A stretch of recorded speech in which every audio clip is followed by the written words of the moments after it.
सभी प्यारे बच्चों को नमस्कार। तो इस वीडियो में क्लास 10th मैथ जो अग्रवाल का अनसोल्ड पेपर है, तो इसमें 2020 और सेट नंबर 6 हल कराने वाले हैं। यदि आपने इससे पहले के वीडियो नहीं देखे हैं तो उन सभी वीडियो का लिंक इस वीडियो के डिस्क्रिप्शन बॉक्स में दे देंगे, तो वहां से जाके आप सभी वीडियो देख सकते हैं। तो ज्यादा ना समय लेते हुए वीडियो की शुरुआत करते हैं। तो प्रश्न नंबर हमारा पहला है, अच्छी प्रकार से फेंटी गई 52 पत्तों की गड्डी में से अच्छी प्रकार से फेंटी गई 52 पत्तों की गड्डी में से एक इक्का आने की प्रायिकता होगी। चलिए कैसे करते देखना इसको बाप। तो देखिए, जो हमारी ताश की गड्डी होती है उसमें कुल 52 पत्ते होते हैं, तो ये लिखें कुल परिणाम बराबर कुल परिणाम कुल परिणाम हो जाएगा हमारा 52, और गड्डी में इक्कों की संख्या होती 4। ठीक, इक्का बराबर इक्का, यानी कि इक्के होते हैं हमारे 4 होते हैं। कितने होते हैं? 4। तो हमें एक इक्का की प्रायिकता चाहिए, तो यहाँ पे लिखेंगे प्रायिकता बराबर, और प्यारे बच्चों हमने इक्का गलत लिख दिया, यहाँ पे ई बना लेना। ठीक है, आप लोग ई बना लीजिए, आप ई। तो यहाँ पे लिखेंगे प्रायिकता पी ई बराबर 4/52। ये होता है अनुकूल परिणाम और ये होता है हमारा कुल परिणाम। तो 4 एकन 4 और 4 एकन 4, 4 12। तो जिसकी प्रायिकता पी ई है, पी ई बराबर निकलेगी 1/13। ये इसका आंसर हो गया। अब प्रश्न नंबर 2 है हमारा, दूसरा देखिए। तो यहाँ पे बहुपद दिया हुआ x² प्लस का 7x प्लस का 10 बराबर 0। अब प्रश्न कह रहा है शून्यक होंगे, बस इसमें गुणनखंड काट दीजिए, x का मान निकाल दीजिए। तो 10 एकन 10, तो x² प्लस 5x हो जाएगा, और प्लस का 2x प्लस का 10 बराबर 0। अब यहाँ से हम क्या करेंगे, x कॉमन लेंगे। अब यहाँ से हम x कॉमन लेंगे तो x प्लस 5 हो जाएगा। यहाँ से प्लस का 2 कॉमन लेंगे तो x प्लस 5 हो जाएगा और बराबर 0। तो ये x प्लस 5 और x प्लस 2 बराबर 0 हो जाएगा। तो यहाँ से x का मान निकालेंगे तो x बराबर -5 निकलेगा, और यहाँ से x का मान निकालेंगे तो -2 निकलेगा। यही हमारा आंसर हो जाएगा, यानी जो इसका आंसर होगा -5, -2, ये इसका आंसर हो जाएगा। तो इसमें विकल्प नंबर हमारा पहला सही हो जाएगा। प्रश्न नंबर 4 है, वो देखिए, सॉरी 3 है। तो यहाँ पे लिखा हुआ है tan a बराबर दिया हुआ 4/3। तो प्यारे बच्चों, tan होता है लंब बटा आधार, तो लंब हो जाएगा 4, आधार हो जाएगा 3। अब लगा देना पाइथागोरस प्रमेय। तो कर्ण का वर्ग बराबर आधार का वर्ग प्लस लंब का वर्ग, तो ये हो जाएगा हमारा 3 का वर्ग और प्लस 4 का वर्ग। तो प्यारे बच्चों, यहाँ से ये हो जाएगा 9 और ये हो जाएगा 16, तो 25 हो जाएगा, √25। ठीक है, तो k बराबर निकलेगा 5 इतना। अब यहाँ पे जो हमें इसका मान ज्ञात करना है, कॉस का मान ज्ञात करना है। तो कॉस होता है हमारा आधार बटा कर्ण, कॉस होता आधार बटा कर्ण। तो प्यारे बच्चों, आधार कितना 3 है और कर्ण कितना निकला 5, तो ये इसका आंसर आ गया 3/5। तो इसमें विकल्प नंबर हमारा हो जाएगा, विकल्प नंबर कहाँ है, 3/5 भी सही हो जाएगा। अब प्रश्न नंबर 4 देखिए कैसे करते हैं इसको। अब प्रश्न नंबर 4 थोड़ा जूम करके दिखा दें। देखिए, अब यहाँ पे हमें p के निर्देशांक ज्ञात करने हैं। तो देखो, किसी के निर्देशांक ज्ञात करिए तो सबसे पहले प्यारे बच्चों x अक्ष चला जाता है। तो देखो, यहाँ से चलना स्टार्ट करेंगे तो देखो, ये इधर वाली दूरी माइनस की होती है और इधर वाली दूरी प्लस की होती है। ठीक, यानी ये दोनों रेखाएं होती हैं प्लस की, और ये जो डैश लगा होता है, यहाँ देखो डैश लगा, ये डैश लगा, तो ये दोनों रेखाएं माइनस की होती हैं। तो इधर वाली दूरी माइनस की होगी और ये भी दूरी माइनस की होगी। तो पहले कितना चला, 3 चला, यानी माइनस का 3 लिखेंगे। फिर नीचे की तरफ कितना आया, 2 आया, तो ये -2 चलेंगे। तो प्यारे बच्चों, p के निर्देशांक हो गए हैं -3, -2। तो इसका विकल्प नंबर हमारा हो जाएगा C, सही हो जाएगा। अब इसके बाद प्रश्न नंबर 5 है, चित्र में त्रिभुज ABC के आधार BC के समांतर है। यानी प्यारे बच्चों देखो, ये वाली रेखा इसके समांतर है, ये वाली रेखा इसके समांतर है। ठीक, अब यहाँ पे चलिए और देखो, PQ अनुपात BC बराबर 1/3 हो तो AP और BP का अनुपात ज्ञात कीजिए। चलिए कैसे करते हैं देखना है इसको आप। अब ये प्रश्न नंबर हमारा 6 है। तो देखो, इस चित्र में ये वाली भुजा प्यारे बच्चों इसके समांतर है, ये दिया हुआ वो लिख दिया हमने, और यहाँ पे लिखा हुआ पी क्यू बराबर 1 है और बी सी बराबर 3 है। तो प्यारे बच्चों पी क्यू यानी ये वाली भुजा हमारी 1 है। जब प्यारे बच्चों ये वाली भुजा 1 है तो ये भी 1 होगी और ये भी 1 होगी। अब देखो बी सी बराबर 3 है, तो ये वाली भुजा हमारी कितनी 3 है। जब प्यारे बच्चों ये वाली भुजा 3 होगी तो ये भुजा पूरी 3 होगी, ये वाली भुजा कितनी होगी 3 होगी। तो ये 1 है तो ये कितनी बचेगी, अरे देखो यहाँ से लेके यहाँ तक 3 है तो ये 1 निकल गई, तो ये कितनी बची 2 बची है। ठीक इसी प्रकार ये 1 है तो ये पूरी 3 होगी, तो 1 ये, तो ये वाली कितनी हो गई है 3 हो गई, सॉरी 2 हो गई है। अब यहाँ पे क्या पूछा गया, यहाँ पे पूछा AP बटा PB। तो प्यारे बच्चों AP का मान कितना है, AP का मान 1 है और PB का मान कितना 2 है, तो 2 है, तो ये इसका आंसर हो गया। 1 बटा 2 लिख दो, या फिर इसको हम ऐसे भी लिख सकते हैं 1:2 ऐसे भी लिख सकते हैं। ठीक है, तो इसका विकल्प नंबर हमारा कौन सा है वो देख लीजिए आप। तो ये विकल्प नंबर हमारा C सही हो जाएगा। अब प्रश्न नंबर 6 यहाँ पे देख लो, थोड़ा जूम करके दिखा दूं मैं आपको। देखो प्रश्न नंबर 6 है, किसी बहुपद f(x) के लिए y बराबर f(x) का ग्राफ दिया गया है, तो ग्राफ में f(x) के शून्यकों की संख्या ज्ञात कीजिए। तो प्यारे बच्चों देखो यहाँ पे f(x) लिखा हुआ है, ये f(x) यहाँ पे देखो x लिखा हुआ है, तो ये हमारा है ग्राफ, ये वाला जो आपको यहाँ पे एरो को चिन्ह लगाए जो सर्कल टाइप का बना हुआ है, ये वो क्या नाम वलयकार, ये तो ये हमारा ग्राफ है। तो ये देखो इस ग्राफ ने इस x को कितनी बार काटा, अरे प्यारे बच्चों एक ही तो बार काटा है, कितनी बार काटा, 1 बार काटा है, तो इसलिए इसका आंसर हो जाएगा 1। ठीक, अगर यहाँ पे y लिखा होता तो यहाँ पर ये हम देखते इस ग्राफ ने y को कितनी बार काटा, 1 2 बार काटा, तो इसका आंसर 2 हो जाता। यहाँ पे x लिखा हुआ है इसलिए इसमें ये देखेंगे इस ग्राफ ने x अक्ष को कितनी बार काटा, तो ये 1 ही बार काटा है, इसलिए इसका आंसर 1 हो जाएगा। अब इसके बाद अगला देखिए 7 नंबर है, 2 सिक्कों को एक साथ उछाला जाता है, कम से कम एक चित्त प्राप्त करने की प्रक्रिया क्या होगी। अब इसको समझ लीजिए। यहाँ पे देखो प्यारे बच्चों, जब 2 सिक्कों को एक साथ उछाला जाएगा तो हमारे जो कुल परिणाम बराबर होंगे 4, और वो 4 कौन कौन से होंगे देख लेना। तो यहाँ पे S होती है प्रतिदर्श समष्टि, तो टैल होगा, हेड होगा, हेड टैल होगा और टैल हेड होगा, तो ये हो गए हमारे कुल परिणाम। ठीक, अब देखो ये हेड होता है, बता दूं देखो प्यारे बच्चों, हेड होता है हमारा चित्त, ठीक है, और टैल होता है हमारा पट। ठीक है, याद रख लेना भैया, पट होता है ये। अब देखो प्रश्न कह रहा है यहाँ पर कहाँ चला गया, कम से कम एक चित्त प्रकट हो, कम से कम एक चित्त तो होना चाहिए। तो यहाँ पे लिखेंगे कम से कम एक चित्त प्रकट हो, तो यहाँ पे क्या होगा देखो NE बराबर हमें लिखना है प्यारे बच्चों, देखो NE बराबर कम से कम एक चित्त प्रकट हो, तो देखो ये तीनों लिख दी जाएंगे। तो हेड टैल और टैल हेड ये लिखा जाएगा यहाँ पर। अब इसकी निकाल देनी प्रायिकता, तो यहाँ पे जूम हटा दूंगा थोड़ा, देखो PE बराबर अनुकूल परिणाम, तो प्यारे बच्चों ये हो जाएंगे हमारे अनुकूल परिणाम।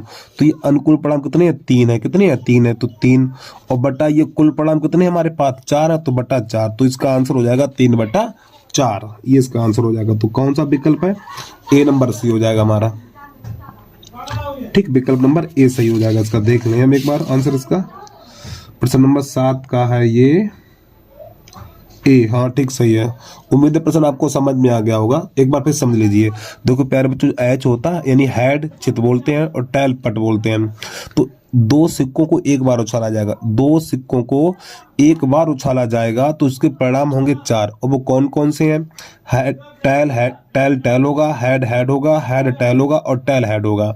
अब इसके बाद इसमें हमें वो परिणाम लिखने हैं जो कम से कम एक चित्त कम से कम एक चित्र तो होना चाहिए। देखो एक चित्र इसमें, एक चित्र इसमें और दो चित्र इसमें, कम से कम एक चित्र तो होना चाहिए। अधिक कितने में कोई दिक्कत नहीं, लेकिन एक चित्र होना चाहिए। तो ये कितने हैं, 3 है। कितने हैं, 3। तो प्यारे बच्चों 3 ये है और 4 ये है। तो प्रायिकता होती है अनुकूल परिणाम। तो अनुकूल परिणाम कितने हमारे पास, 3 है, और कुल परिणाम कितने हैं, 4 है। तो 3/4 इसका आंसर आ गया। भैया अब नहीं समझ में आया तो बहुत गलत बात है यार। चलिए प्रश्न नंबर 8 देखिए। प्रश्न नंबर 4 है हमारा, दो समरूप त्रिभुजों की ऊंचाइयां क्रमशः 3 सेंटीमीटर और 4 सेंटीमीटर है। इनके क्षेत्रफलों का अनुपात होगा। अब देखो प्यारे बच्चों, जब दो त्रिभुज समरूप होते हैं, जब दो त्रिभुज समरूप होते हैं तो उनके क्षेत्रफल यानी उनका जो क्षेत्रफल होता है संगत भुजाओं के अनुपात के वर्ग के बराबर होता है। तो देखो संगत भुजाओं यानी कि दो त्रिभुज हैं, ये इनकी ऊंचाइयों का अनुपात ये है। तो आप क्या करो यहाँ पर 3/4 यानी इन दोनों का वर्ग, 3 का वर्ग 9, 4 का वर्ग 16, तो 3 9/16। तो इसका आंसर बी सही हो जाएगा। जब दो त्रिभुज समरूप है, जब दो त्रिभुज समरूप है तो संगत भुजाओं के अनुपात का वर्ग, ठीक है। तो संगत भुजाएं इनको अनुपात में लिख दो, यानी कैसे लिखेंगे, यार कहाँ चला गया फिर, देखो समझो। यहाँ पे आपको क्या करना है, 3/4 और इसका वर्ग कर दीजिए तो हो जाएगा 9/16, और 9/16 को आप क्या लिख सकते हो, 9/16 लिख सकते हो ऐसे करके, ठीक है। चलिए ये थोड़ी थोड़ी पढ़ाई कर लिया करो यार, क्लास में भी बिल्कुल पढ़ाई करते नहीं हो। अगला देखिए प्रश्न नंबर है हमारा नमा। यहाँ पे लिखा हुआ थीटा बराबर 30, थीटा बराबर 30 के लिए तो इतने का मान कितना होगा। चलिए इसको बता दे रहा हूं मैं आपको। देखो थीटा बराबर 30 है हमारा, तो इसका मान पूछा गया है 1 + tan स्क्वायर 30 का मान पूछा है। चलिए समझिए इसकी बात को भैया। तो देखो एक तो ऐसे लिख दो प्लस, और थीटा की जगह 30 लगा देना है। तो यहाँ पे लिख देना है tan स्क्वायर 30। तो 1 प्लस और tan 30 का मान होता है 1/√3 और इसका होल वर्ग हो जाएगा हमारा। तो ये हो जाएगा हमारा 1 + 1 का वर्ग 1 और इसका अंडरूट हट जाएगा, और तेरी की 3 हो जाएगा, ठीक 1/3 हो जाएगा। प्यारे बच्चों माफी चाहता हूँ यार, 1/3 हो जाएगा, हटाओ यार इसको। 1 + 1/3 हो जाएगा हमारा। अब देखो 3 × 3 और 1 4 हो जाएगा, तो ये 4/3 इसका आंसर हो गया। इतना तो आता ही होगा आपको यार। चलिए समझिए, ये प्रश्न नंबर था हमारा नमा। अब प्रश्न नंबर 10 क्या कह रहा है वो भी देख लें हम। चलिए समझिए प्रश्न नंबर 10, अभाज्य गुणनखंड विधि द्वारा मासा ज्ञात करिए। तो प्रश्न नंबर क्वेश्चन नंबर हमारा 10 हो गया, हो नहीं गया, हो रहा है अब। तो यहाँ पे प्यारे बच्चों 96 लिखना है, तो आपको लिखना है 404, इनका मासा निकालना है। चलो भाई समझो, सबसे पहले 2 से काटेंगे, तो 2 चौकू 8, 2 अट्ठे 16, फिर 2 से काटेंगे, 2 दूनी 4, 2 चौकू 8, फिर 2 से काटेंगे, 2 एकम 2, 2 दूनी 4, फिर 2 से काटेंगे, 2 छंग 12, और 2 से 2 तियां 6 और 3 एकम 3। और देखो प्यारे बच्चों बता दो, जब भी आपको अभाज्य गुणनखंड विधि द्वारा मासा निकालने के लिए बोले तो आपको अभाज्य गुणनखंड ही करने हैं। यानी किसका भाग लगाना है, देखो 2 का भाग लगाना, 3 का लगाना, 5 का लगाना, 7 का लगाना है, और 11 का लगाना है, 13 का लगाना है, 17 का लगाना, 19 का भाग लगाना। यानी अभाज्य संख्याओं का ही भाग लगाया जाता है। ये तो गलती कर बैठो, आगे समझिए इसकी बात को भाई। कहाँ चला गया पेन यार। अब हमें इसके गुणनखंड काटने हैं, तो सबसे पहले 2 से काटेंगे, तो देखो 2 दूनी 4, 0, 2 दूनी 4, फिर 2 से काटेंगे, तो 2 एकम 2, 0 और ये 1। अब ये हमारा कटेगा, किसी से नहीं कटेगा, 101 से ही कटेगा ये, तो इतना ही रहेगा। अब इसका निकालेंगे हम मासा।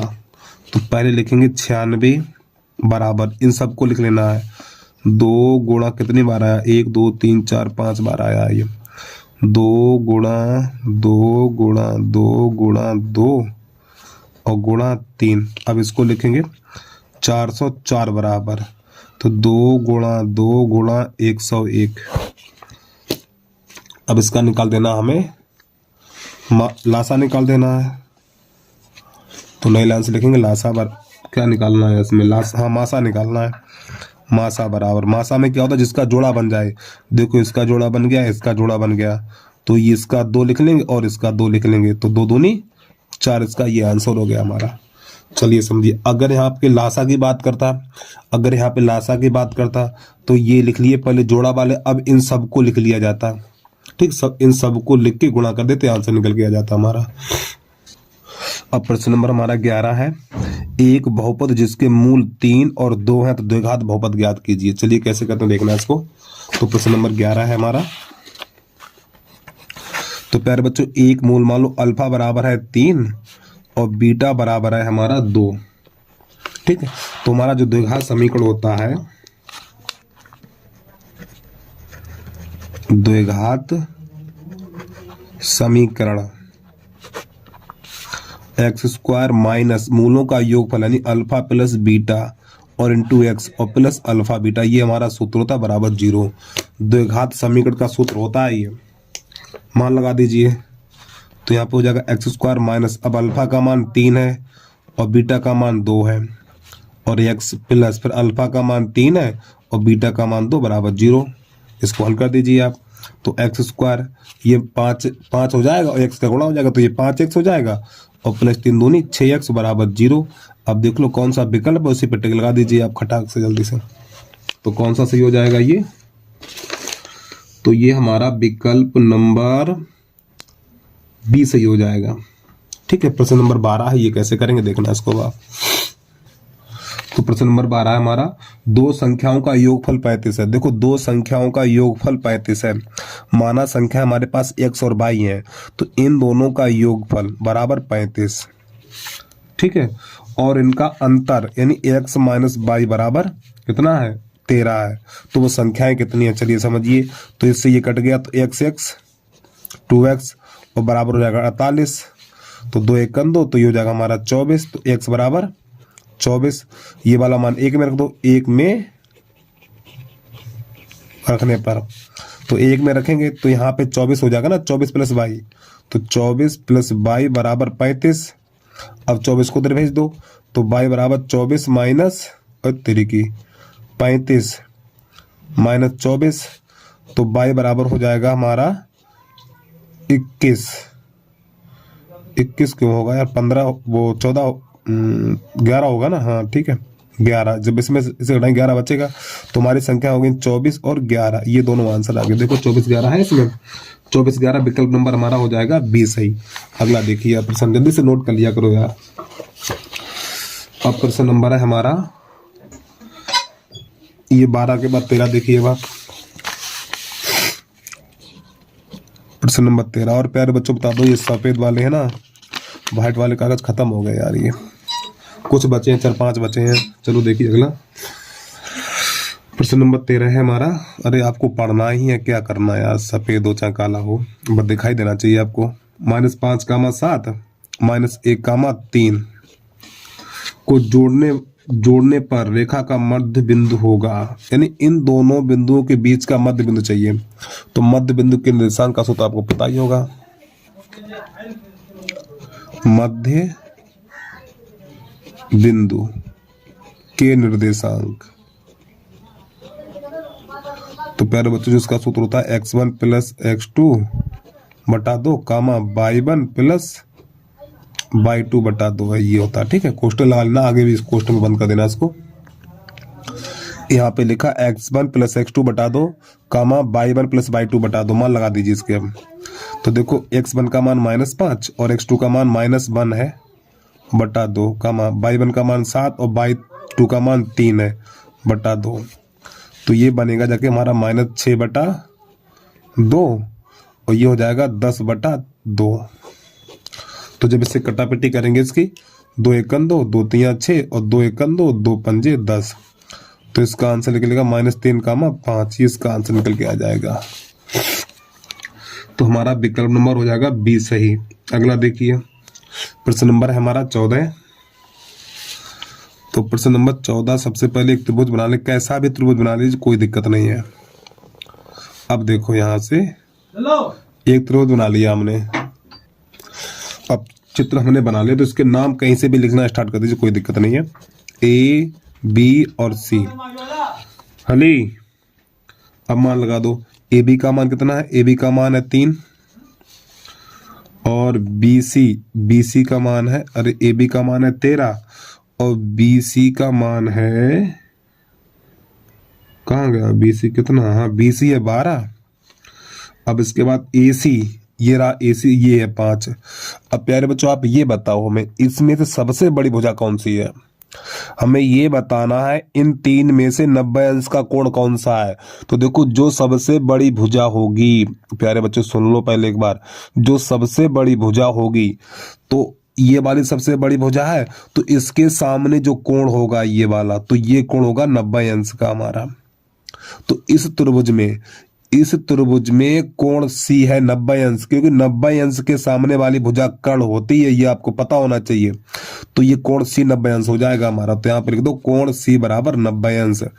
आपको सिर्फ यही देखना है जो सबसे बड़ी भुजा है, जो सबसे बड़ी भुजा है उसके सामने वाला कोण समकोण होता है। ये बात दिमाग में बैठा लो आप, ठीक है। चलिए समकोण त्रिभुज की बात कर रहा हूं मैं, नहीं तो हर त्रिभुज में आप यही ठोक बैठो, ठीक है। तो प्रश्न नंबर आइए हमारा, तो 14 नंबर में कह रहा था तो त्रिभुज का समकोण होगा तो कोण C समकोण होगा, ये इसका आंसर हो जाएगा। एक बार हम भी आंसर मैच कर लें क्योंकि इसमें कुछ सवाल गलत होते हैं। प्रश्न नंबर 14 का C, हाँ ठीक सही है। अगला देखिए प्रश्न नंबर 15 कैसे करते हैं, पहले देख लो इसको आप। 15 में लिखा हुआ है वर्ग और वृत्त के क्षेत्रफलों का अनुपात समान है। कितना बढ़िया सवाल है यार। वर्ग और वृत्त के क्षेत्रफलों का अनुपात समान है तो इनके परिमापों का अनुपात ज्ञात कीजिए। चलिए समझिए इसकी बात को भैया जरा ध्यान से। प्रश्न नंबर 15 है हमारा, वर्ग और वृत्त के क्षेत्रफलों का अनुपात समान है तो इनके परिमापों का अनुपात कितना होगा ये बताना है हमें। चलिए कैसे करते हैं देखना है इसको बाप। तो यहाँ पे लिखेंगे वर्ग का क्षेत्रफल, वर्ग का क्षेत्रफल और बटा वृत्त का क्षेत्रफल, वृत्त का क्षेत्रफल, इनके अनुपात कैसे हैं, बराबर है। तो 1:1 कर लीजिए ऐसे करके। अब समझिए इसकी बात को। देखो वर्ग का क्षेत्रफल होता है भुजा स्क्वायर, तो A पे घात 2 कर लीजिए और वृत्त का क्षेत्रफल पाई r स्क्वायर होता है बराबर 1/1। अब प्यारे बच्चों इसका कैसे गुणा कर दीजिए, तो यहाँ पे हो जाएगा A स्क्वायर बराबर हो जाएगा पाई r स्क्वायर। अब यहाँ पे r स्क्वायर को इसके नीचे ले आइए तो हो जाएगा ये A स्क्वायर बटा r स्क्वायर बराबर पाई हो जाएगा इतना। अब देखो यहाँ पर भी घात 2 है, यहाँ पर भी घात 2 है, तो इसको हम लिख सकते हैं a बटा r का होल वर्ग, इसको ऐसे लिख सकते हैं हम, बराबर हो जाएगा हमारा ये पाई बटा 1 भी कर सकते हैं यहाँ से। अब देखो इधर से घात हटेगी, जब प्यारे बच्चों इधर से घात हटेगी तो उधर अंडू लग जाएगा, तो a बटा r बराबर तो हो जाएगा अंडर रूट पाई और 1 पे अंडर लगेगा नहीं तो इतना हो जाएगा ये। अब इनका निकालना हमें क्या, इनके निकालने हैं परिमापों का अनुपात।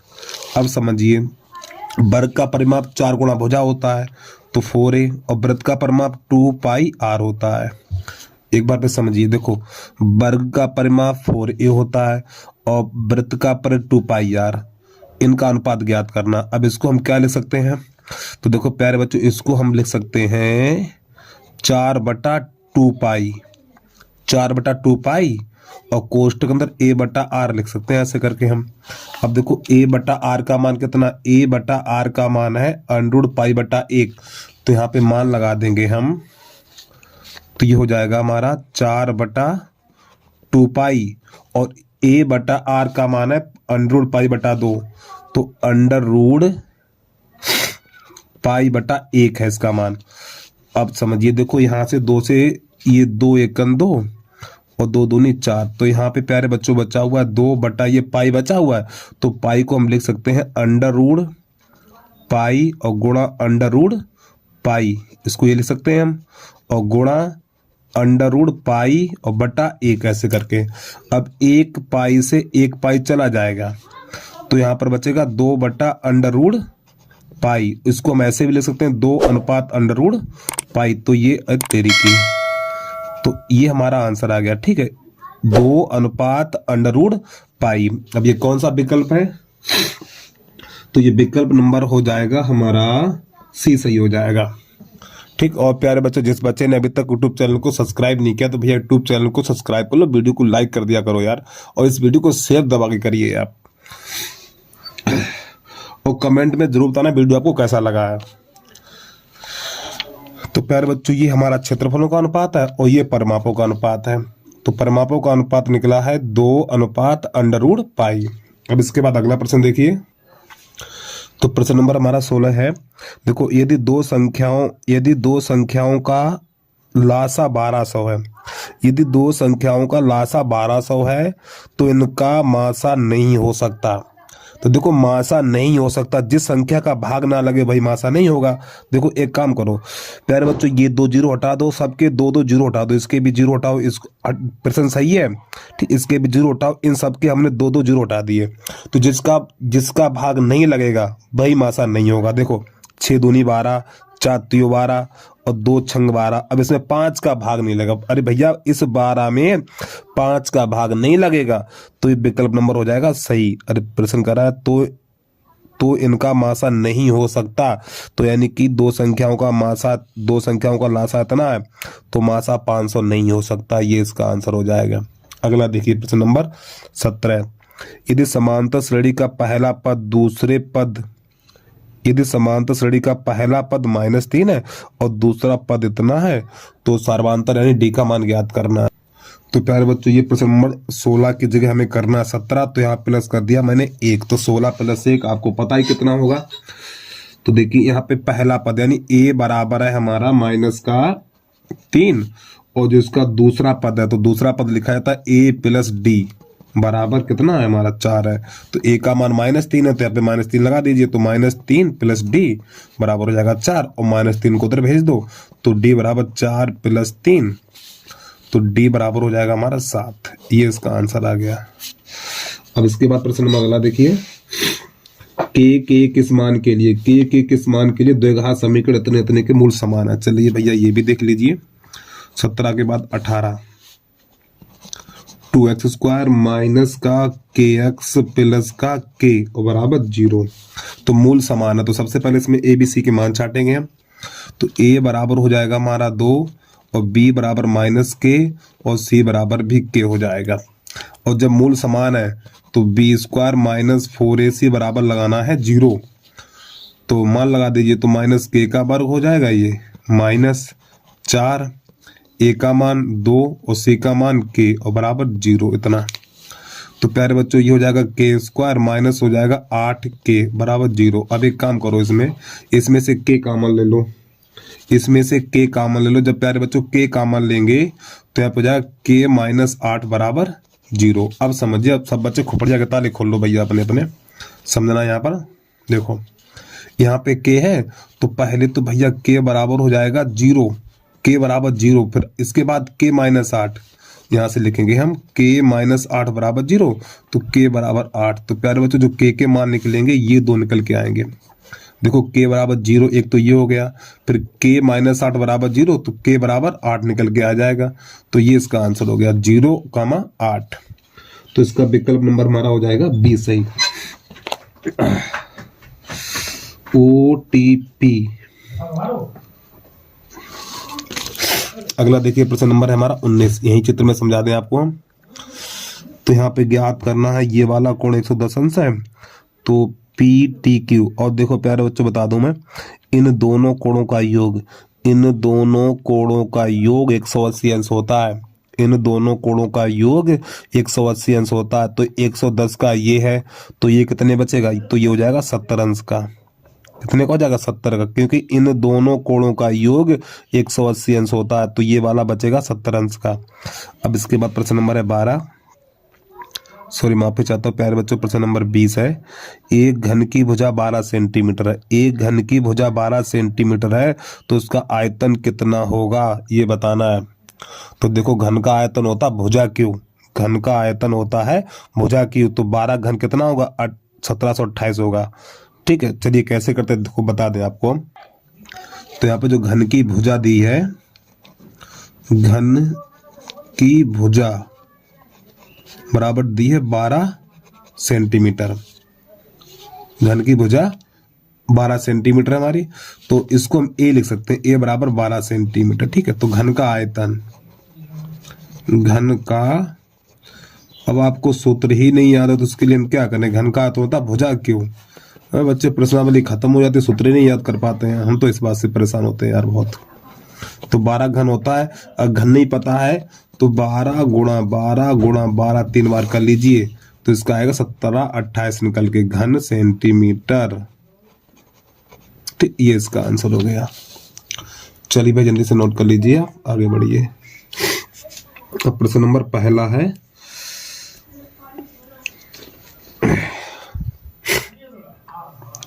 तो प्रश्न नंबर है पहले का पहला, यानी का कबूतर।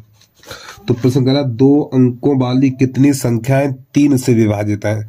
तो पहली वह संख्या बताइए, पहली वह संख्या बताओ जो 2 अंकों में हो और 3 से विभाजित हो। तो आप लिखेंगे एपी बराबर, देखो प्यारे बच्चों 2 अंकों वाली संख्या 10 से स्टार्ट होती हैं, 10 है, 11 है, 12 है, 13 है।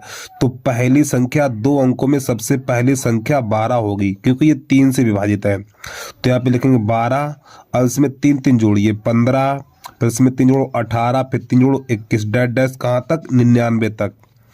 ठीक, तो यहाँ पर ये हो जाएगा हमारा ए का मान, तो ए बराबर हो जाएगा 12, और ये हो जाएगा एन यानी ए एन का मान, अंतिम पद ए एन बराबर हो जाएगा 99 हमारा। ठीक, और डी का मान कितना होगा, तो डी का मान 15 में से 12 घटा दीजिए, 15 - 12, तो डी बराबर निकलेगा 3।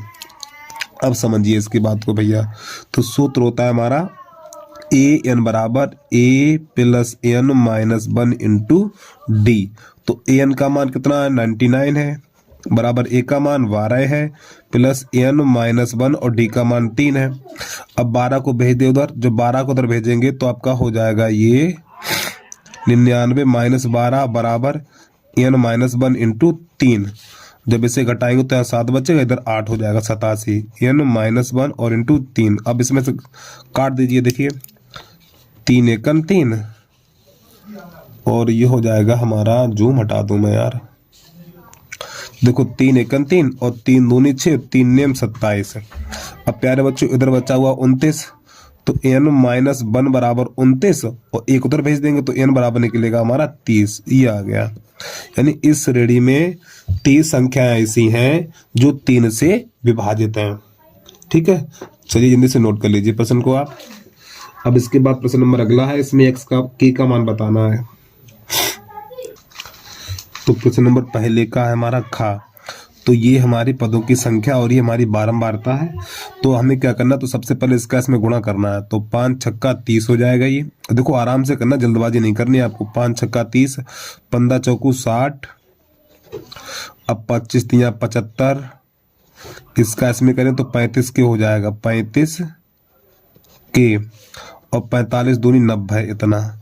अब देखो क्या करेंगे प्यारे बच्चों, इसको जोड़ना है, इसको जोड़ेंगे तो 6 4 10, 6 4 10 15, तो यहाँ पे हो जाएगा सिग्मा एफ बराबर 15 प्लस के। ये 6 4 10, 6 4 10, 3 13, 2 15, 15 प्लस के। इसी प्रकार यहाँ पर इसको जोड़ेंगे तो यहाँ पे लिखेंगे सिग्मा एक्स एफ बराबर, खाली संख्या जोड़ेंगे, इसको बाद में प्लस कर देंगे। तो देखो ये 5, तो ये इसको नहीं जोड़ना है आपको, इसको नहीं जोड़ना है अभी, तो ये 5 तो ऐसे लिख देंगे हम।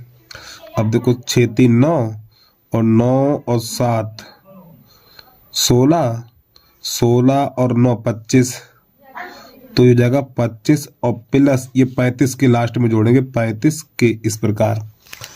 अब चलिए इसका जो सूत्र है समांतर माध्य बराबर, सूत्र होता है हमारा समांतर माध्य बराबर सिग्मा एक्स एफ बटा सिग्मा एफ। अब देखो प्रश्न में समांतर माध्य दे रखा है, कितना है समांतर माध्य है हमारा 21.5, ये समांतर माध्य दिया हुआ है।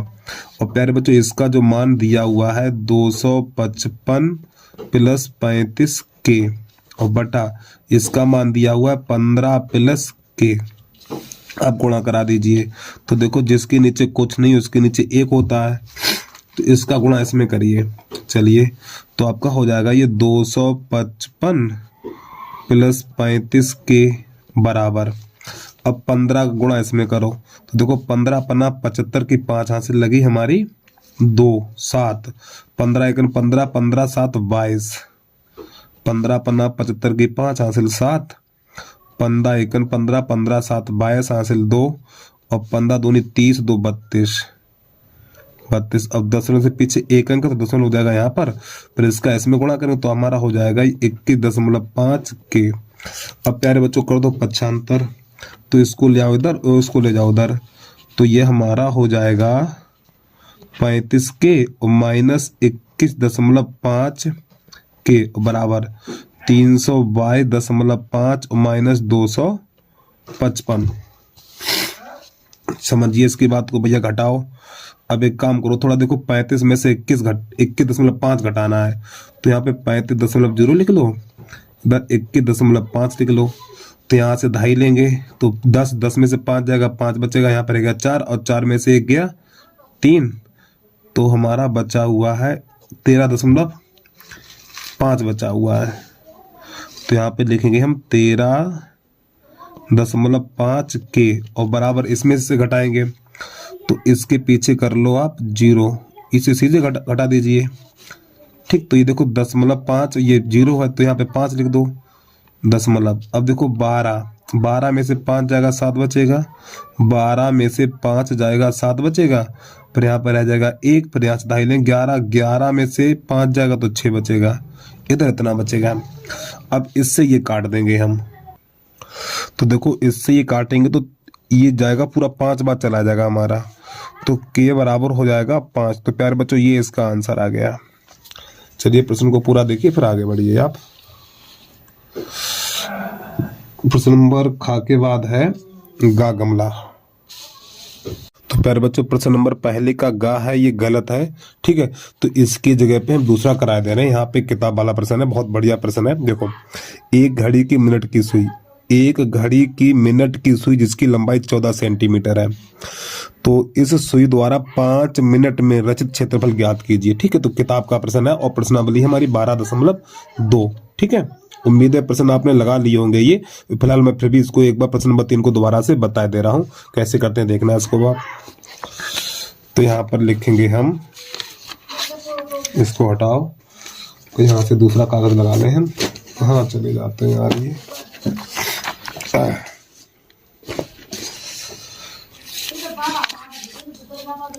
तो पहले का गा, तो प्यारे बच्चों आर बराबर है 14 सेंटीमीटर हमारा। ठीक है, अब देखो एक बात भूलना मत आप, 1 मिनट बराबर, एक जो मिनट की सुई होती है ना, जो मिनट वाली सुई होती है 1 मिनट में 6 अंश का कोण बनाती है, 1 मिनट में 6 अंश का कोण बनाती है। तो ये 5 मिनट में कितना बनाएगी, 5 मिनट में कितने अंश कोण बनाएगी, तो दोनों पक्षों में 5 का गुणा कर देंगे, दोनों पक्षों में 5 का गुणा कर दो, तो इधर हो जाएगा 5 मिनट और 5 छक्का 30। अरे भैया 1 मिनट में 6 अंश का कोण बनाती है, तो 5 मिनट में 30 अंश का कोण बनाएगी। अब इसके बाद यहाँ पे हो जाएगा थीटा बराबर लिखेंगे हम 30 अंश। अब यहाँ पे लिखेंगे हम त्रिज्यखंड का क्षेत्रफल, त्रिज्यखंड का क्षेत्रफल। तो भैया त्रिज्यखंड का क्षेत्रफल होता है हमारा पाई आर स्क्वायर थीटा बटा 360। तो पाई का मान 22/7 लगा देना है, पाई का मान 22/7 लगा देना है, गुणा आर का मान 14 गुणा 14 और थीटा का मान है 30 अंश और बटा 360। अब इसको हल कर दीजिए, तो ये 7 एकम 7 और ये हो जाएगा 7 दूनी 14। तो प्यारे बच्चों ये निकल के आएगा हमारा 27 गुणा 14 और 30 दूनी 60 और बटा 360। अब देखो 60 एकम 60, 60 छक्का इतना हो जाएगा। अब इसे काट देंगे हम 3 से। यार पाई का मान गलत लगा दिया, पाई का मान 22/7 होता ना, 22/7 लगाइए यहाँ पे। अब इसको हल कर दीजिए, 2 से काट दो, तो 2 3 6 और 2 7 14, तो 22 7 154, 154/3, 154/3 वर्ग सेंटीमीटर, ये इसका आंसर आ गया। अगर थोड़ा आगे और हल करना चाहते हो इसका मान दशमलव तो निकाल दो, फिलहाल आप इतना ही रखिए, ठीक है, ज़्यादा मेहनत ना करें आप। चलिए प्रश्न नंबर पूरा देख लीजिए आप, फिर इसके बाद आगे बढ़ रही है। तो इसका जो गा है वो गलत है प्यारे बच्चों, ठीक है, सही करने की कोशिश की है, फिलहाल पता नहीं कहाँ पे गलत है, हो तो जाएगा वहाँ पे, जो 10 मिनट कर लीजिए आंसर हो जाएगा, आंसर निकल के आ जाएगा। देखो बता दूंगा, तो यहाँ पे आप 10 मिनट कर लीजिए, 5 मिनट किया था, यहाँ पे 10 मिनट कर लो तो आंसर निकल के आ जाएगा। बिल्कुल इसी की तरह कर लेना है आपको, ठीक है, बिल्कुल इसी की तरह करना है। और पाई का मान 3.14 लगा देना तो ये हो जाएगा। ठीक, चलिए अगला देखिए। अब प्रश्न नंबर हमारा अगला है घाघड़ी। त्रिज्या 4.2, त्रिज्या 4.2 वाले धातु की एक गोली को पिघलाकर त्रिज्या 6 सेंटीमीटर वाले एक बेलनाकार के रूप में ढाला जाता है, तो बेलन की ऊंचाई ज्ञात कीजिए। अब प्यारे बच्चों, ये है हमारा गोला, इस गोले को पिघलाकर एक बेलन बनाया गया जिसकी त्रिज्या 6 सेंटीमीटर है और उसकी ऊंचाई ज्ञात करनी है हमें। चलिए कैसे करते हैं देखना है इसको आप। तो इसका है घाघड़ी, पहले का है घाघड़ी। तो प्यारे बच्चों, ये है हमारा गोला, इस गोले को पिघलाकर एक बेलन बनाया गया। और देखो एक बात हमेशा ध्यान रखना, जब कोई चीज पिघला के दूसरी चीज बनाई जाती है तो दोनों के आयतन हमारे बराबर होते हैं। तो यहाँ पर इस गोले की त्रिज्या है हमारी कितनी है, तो यहाँ पे इस गोले की त्रिज्या है r बराबर 4.2, ठीक है, और इस बेलन की त्रिज्या है r बराबर 6 सेंटीमीटर।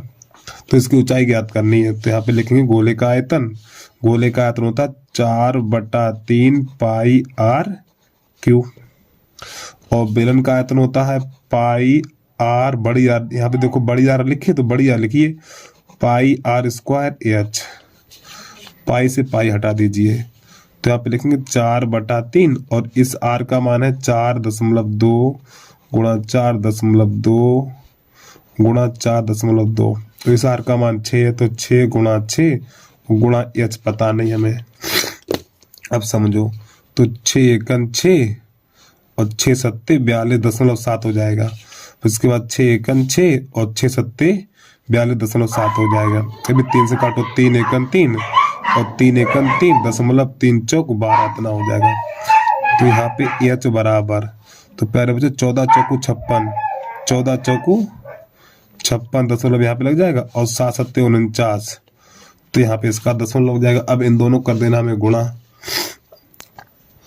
तो जब हम इनका गुणा करेंगे तो h बराबर निकलेगा हमारा 2.744, ठीक है, सेंटीमीटर इतना। ये प्रश्न का हो गया आंसर। चलिए जल्दी से नोट करिए आप। अब इसके बाद अगला प्रश्न है हमारा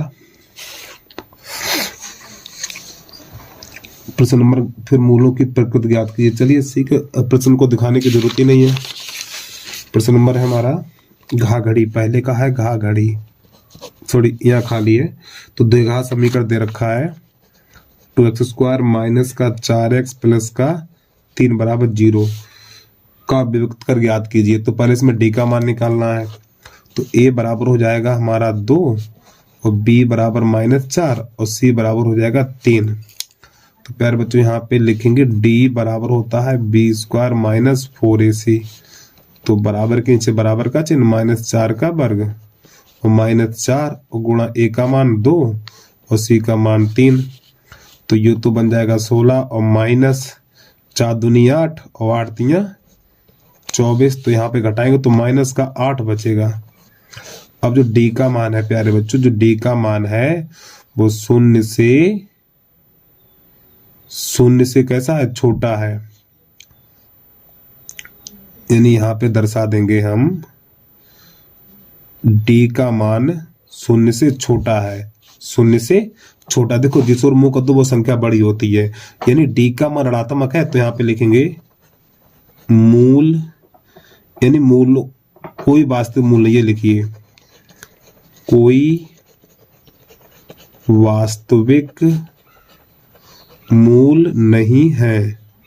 तो इसकी 4 कंडीशनें होती हैं, ठीक है, वो 4 हम पीछे बता भी चुके हैं, कई बार बताया होगा मैंने, ठीक है। चलिए दोबारा फिर बता दूं आपको, दोबारा किताब में देख लीजिए, अब पीछे पलट के, अभ्यास 4 है ये, उसमें लास्ट में दिया होगा। चलिए जल्दी से नोट करिए इसको आप।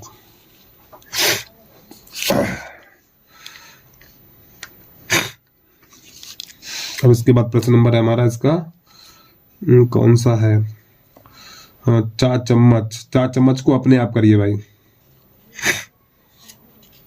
4 चम्मच है अपने आप करिए, 4 चम्मच का अथवा बता दे रहा हूं मैं। और 4 चम्मच भी छोड़ने, क्योंकि व्रत वाला सवाल है और व्रत 30% में कटा हुआ उसको भी छोड़ रहे हैं। दूसरे के का पे आ जाइए आप।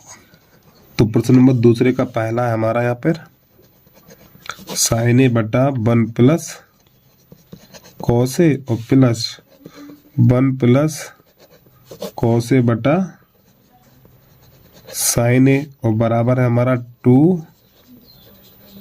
कॉस ए के। चलिए इसको हल करेंगे।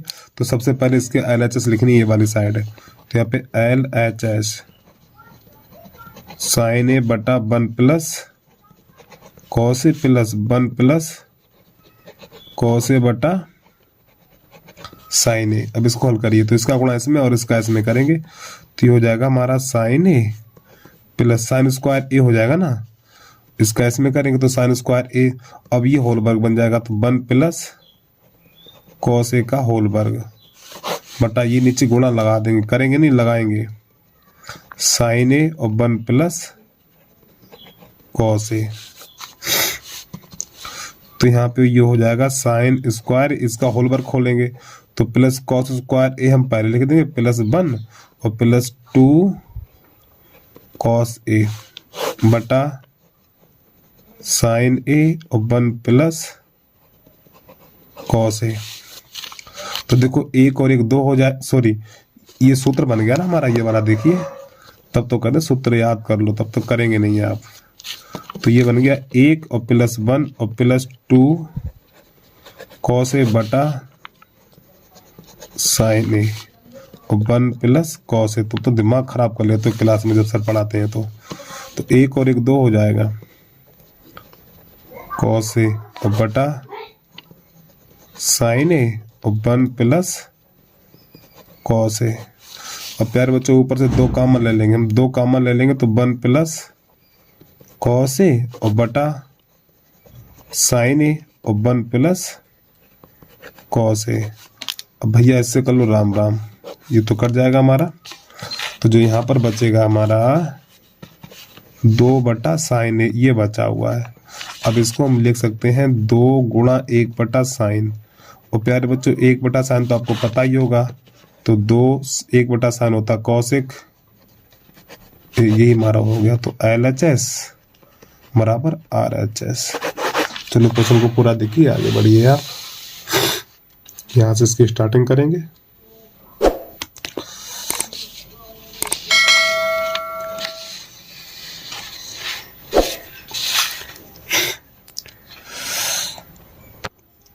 अब प्रश्न नंबर है हमारा दूसरे का खा। 2 घनों जिनमें से प्रत्येक का आयतन 64 घन सेंटीमीटर के संलग्न फलकों को मिलाकर एक घना बनाया जाता, तो इससे प्राप्त घनाभ का कुल पृष्ठीय क्षेत्रफल ज्ञात कीजिए। चलिए कैसे करते हैं देखना इसको। तो देखो यहाँ पे एक घन दिया हुआ है, 2 घन है, 2 कितने घन है, 2 घन है। थोड़ा समझिए ध्यान से, देखो एक घन हमने बना लिया, मान के चलो ये,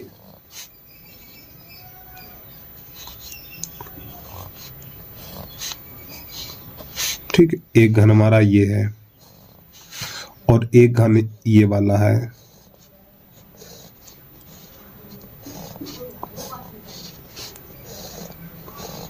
इसका भी आयतन 64 है, इसका भी आयतन 64 है और दोनों घन आपस में बराबर है।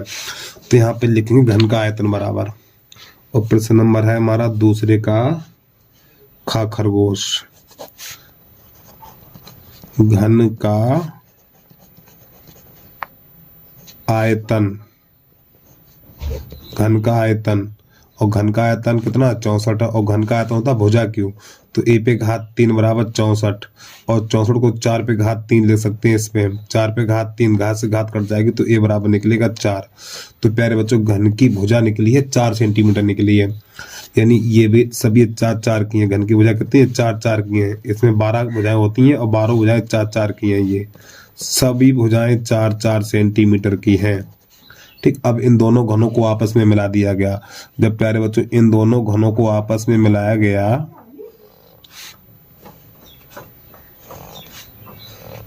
ठीक, इन दोनों घनों को आपस में मिलाया गया तो ये घन से घना बन गया। क्या बन गया, घना बन गया।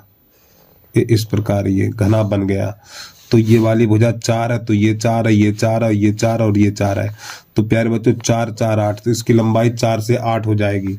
तो एल बराबर हो जाएगी 8 और इसकी चौड़ाई b बराबर 4 रहेगी और इसकी ऊंचाई h बराबर हमारी 4 रहेगी। तो घन यानी दो घनों को मिलाने पर एक घनाभ बनता, तो घनाभ का पृष्ठीय क्षेत्रफल निकालना है। तो यहाँ पे लिखेंगे नील लाइन से हम घनाभ का पृष्ठीय क्षेत्रफल। तो इसका सूत्र होता है 2LB BH और HL, इसमें मान लगा देने हमें। तो देखिए 2, L का मान कितना है 8, B का मान 4, फिर B का मान 4 और H का मान 4 प्लस H का मान 4 और B का मान 8, तो हो जाएगा 2, तो ये हो जाएगा 32 प्लस 16 और प्लस 32। तो हल कर दीजिए, इसे जोड़ दीजिए, 6 4 10 हो जाएगा। ये 6 4 10 की 0 वहां से लगी 1, 3 3 6 7 और 1 8 80 हो जाएगा। ये गुणा 2, तो 8 दूनी 16 160 सेंटीमीटर स्क्वायर, ये इसका आंसर आ गया। चलिए भैया जल्दी से नोट करिए, आगे बढ़िए फिर।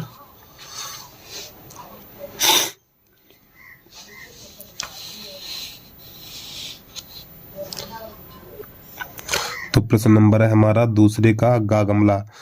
यदि बिंदु A 6,1 और B है 8,2 और C है 9,4 और D है P,3 के समांतर चतुर्भुज के शीर्ष इसी क्रम में है, तो P का मान ज्ञात करिए। चलिए कैसे करते हैं देखना है इसको आप। तो सबसे पहले एक समांतर चतुर्भुज बना लेना है, ठीक इस प्रकार। देखो समांतर चतुर्भुज की सम्मुख भुजाएं बराबर होती हैं। समांतर चतुर्भुज की सम्मुख भुजाएं बराबर, यानी ये वाली भुजा इसके बराबर होती है और ये वाली भुजा इसके बराबर होती है। और प्यारे बच्चों जो इसके विकर्ण होते हैं वो एक दूसरे को समद्भाजित करते हैं, तो ये मान लीजिए बिंदु यहाँ पर O है, तो यहाँ पर लिख लो A B C और ये D। तो जो हमारा O बिंदु है वो AC का मध्य बिंदु है, ठीक। जो O बिंदु है वो AC का मध्य बिंदु है। अब जो O बिंदु है वो BD का भी मध्य बिंदु है, ठीक। यानी इन दोनों विकर्णों का मध्य बिंदु है ये। तो यहाँ पे A के जो निर्देशांक है हमारे पास 6,1 और B के हैं 8,2 और C के हैं 9,4 और D के हैं P,3। तो कैसे शुरुआत करेंगे इसकी देखना। तो यहाँ पे लिखेंगे AC का मध्य बिंदु O के निर्देशांक। तो AC का मध्य बिंदु O के निर्देशांक। तो मध्य बिंदु के निर्देशांक का सूत्र होता है हमारा x1 प्लस x2 बटा 2 y1 प्लस y2 बटा 2। ये मध्य बिंदु के होते हैं निर्देशांक। मान लगा दीजिए इसमें। तो x1 का मान कितना है, अब देखो प्यारे बच्चों हमने यहाँ पे क्या लिखा हुआ AC लिखा हुआ ना, तो AC के बिंदु लिख लो 6,1, अब है 9,4 ऐसे करके। अब x1 का मान 6 है और x2 का मान है 9। अरे भैया ये x1 का मान और ये x2 का मान है, बिंदु सही लिखे हमने ये, ठीक है, बटा 2 कामा। अब y1 का मान 1 और y2 का मान 4 और बटा 2। इसको हल कर देंगे तो 9 6 15 बटा 2 और ये बनेगा जाके 5 बटा 2। तो प्यारे बच्चों ये निर्देशांक जो निकले हैं वो हमारे O के निकले हैं। किसके निकले? O के निर्देशांक निकले हैं। कितने निकले? 15 बटा 2 कामा 5 बटा 2। अब इसी प्रकार BD का मध्य बिंदु O के निर्देशांक निकालेंगे। तो नई लाइन से लिखेंगे हम BD का मध्य बिंदु, BD का मध्य बिंदु O के निर्देशांक। तो मध्य बिंदु के निर्देशांक का सूत्र होता है x1 प्लस x2 बटा 2 कामा y1 प्लस y2 बटा 2। अब देखो यहाँ पे बिंदु लिख लीजिए, B का मान है 8,2 और D का मान है P,3। तो ये वाले मान प्यारे बच्चों आपको यहाँ पे लगा देने हैं। तो x1 का मान 8 है और x2 का मान P है, तो प्लस P और बटा 2 कामा y1 का मान 2 है और y2 का मान 3 है बटा 2। तो इसको थोड़ा और आगे हल करेंगे तो हो जाएगा 8 + p/2 कामा 5/2। अब प्यारे बच्चों देखिए जरा ध्यान समझना, ये निर्देशांक किसके निकालने हैं? ओ के निर्देशांक निकालने हैं। और ये निर्देशांक किसके हैं भैया? ये भी ओ के निर्देशांक है। तो यहाँ पे हम क्या करेंगे, इसकी भुज और इसकी भुज, तो भुज बराबर भुज कर देंगे हम, क्योंकि ये भी ओ के निर्देशांक है और ये भी ओ के निर्देशांक है, तो आपस में बराबर होंगे। तो भुज बराबर भुज होगा और कोट बराबर कोट होगा। तो यहाँ पे भुज बराबर भुज कर देंगे हम। तो यहाँ पे लिखेंगे 8 + p/2 बराबर 15/2। तो प्यारे बच्चों ये 2 से 2 जाएगा कट, तो 8 को भेजेंगे उधर, तो p बराबर हो जाएगा 15 - 8, तो p बराबर 7। तो ये हमारा आंसर निकल के आ गया भैया। तो क्या कह रहा था प्रश्न? तो p का मान ज्ञात करिए। ठीक हो गया ये प्रश्न आपका, चलो जल्दी से नोट करिए आप।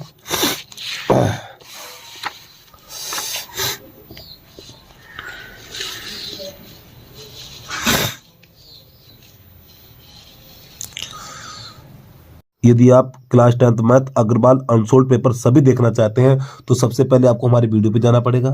वीडियो पे जाने के बाद वीडियो को लाइक कर लेना और यूट्यूब चैनल को सब्सक्राइब कर लेना। फिर इसके बाद जहाँ पे मोर लिखा हुआ मोर पे क्लिक करना। जैसे मोर पे क्लिक करेंगे तो यहाँ पे आपको प्लेलिस्ट का लिंक दिखाई देगा, तो यहाँ पे क्लिक करना।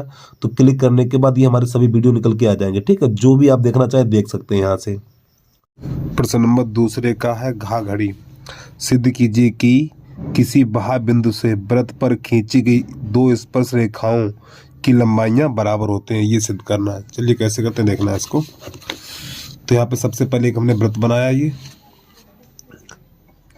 तो ये हमारा वृत्त है और ये वृत्त के बाहर एक बिंदु P है।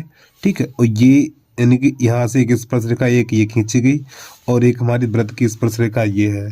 ठीक है, ये वृत्त का केंद्र है। तो यहाँ पर ये हमारा वृत्त का स्पर्श बिंदु है और ये स्पर्श बिंदु है। तो वृत्त के केंद्र से स्पर्श बिंदु को मिलाते हैं तो ये वाला जो कोण बनता है वो 90 अंश का बनता है ये हमारा। ठीक, इसी प्रकार यहाँ पर ये जो कोण बनेगा 90 अंश का बनेगा। तो यहाँ पे लिखेंगे और एक काम करो, इसको यहाँ से ऐसे मिला देंगे। ठीक, यहाँ से इसको ऐसे करके पटरी से बिल्कुल सीधा मिलाना, आपको मिला देंगे। तो यहाँ पे लिखेंगे दिया है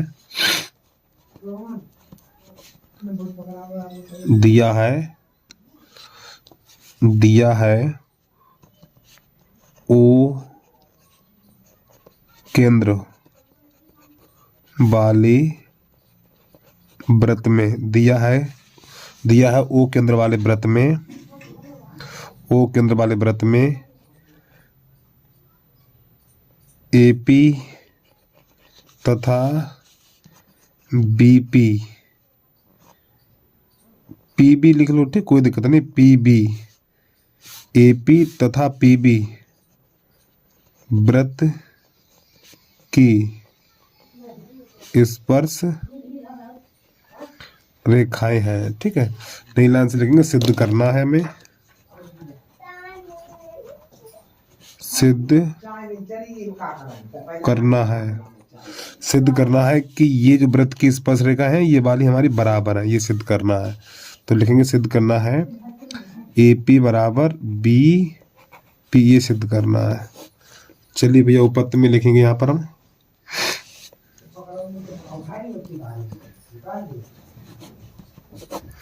उपपत्ति में रचना डाल के लिखेंगे। पहले हम रचना डालेंगे, PO को मिलाया। ठीक है, PO को मिलाया। अब इसके बाद देखिए, तो प्यारे बच्चों यहाँ पे ये 2 हमारे त्रिभुज बन गए हैं। ठीक, तो इन 2 त्रिभुज, यही 2 त्रिभुज देखेंगे यहाँ पर हम। तो यहाँ पे लिखेंगे त्रिभुज PAO तथा त्रिभुज PBO में। चलिए समझिए इसकी बात को। अब यहाँ पर देखो, ये हमारी वृत्त की त्रिज्या है, ये हमारी वृत्त की त्रिज्या है और ये भी हमारी वृत्त की त्रिज्या है। तो ये दोनों भुजाएं कैसी होंगी? बराबर होंगी। तो यहाँ पे लिखेंगे AO बराबर BO। ठीक, आगे लिखेंगे वृत्त की त्रिज्या है, वृत्त की त्रिज्या है। अब इसके बाद देखो ये वाली भुजा इसके बराबर हो गई। अब प्यारे बच्चों ये कोण और ये कोण 90 अंश का होगा, क्योंकि देखो वृत्त के केंद्र से स्पर्श बिंदु को मिलाते हैं, वृत्त के केंद्र से वृत्त के केंद्र से स्पर्श बिंदु को मिलाते हैं तो जो कोण बनेगा ये 90 अंश का होगा हमारा। तो यहाँ पे लिखेंगे हम कोण ए और बराबर कोण बी।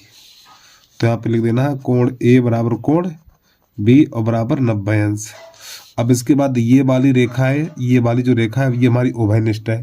तो यहाँ पे लिखेंगे पी ओ बराबर पी ओ और आगे लिख देना उभयनिष्ठ,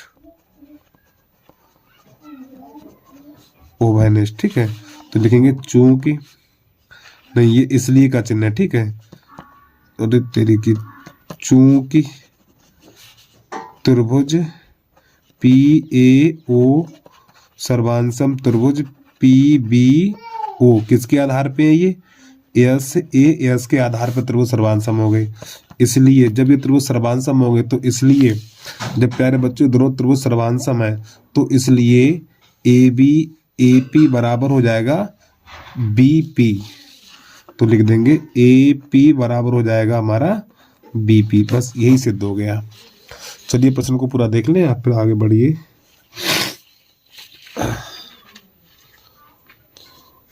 तो ये प्रश्न नंबर है हमारा दूसरे का घा घड़ी, दूसरे का है घा घड़ी।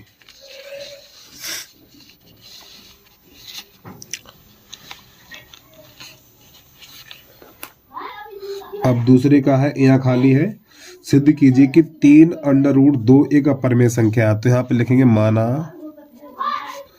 3 अंडर रूट 2 एक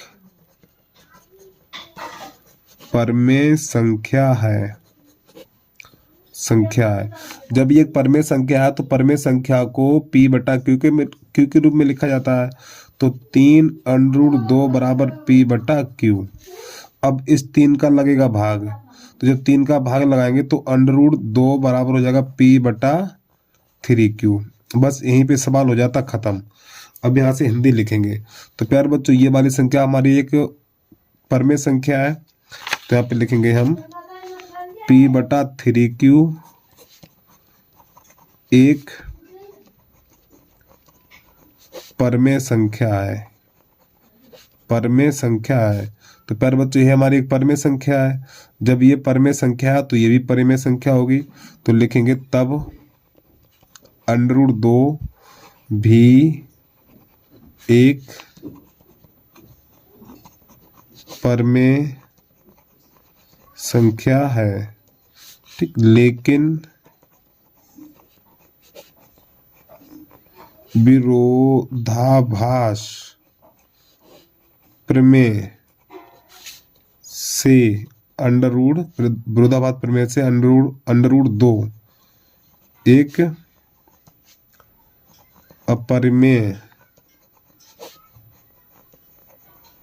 संख्या है। इसलिए 3 अंडर रूट 2 भी एक अपरिमेय संख्या है। बस हो गया प्रश्न हमारा। ठीक, जल्दी से नोट कर लीजिए, आगे बढ़िए आप। अब इसके बाद प्रश्न नंबर 4 चम्मच। 4 चम्मच कर पाओगे, नहीं कर पाओगे आप?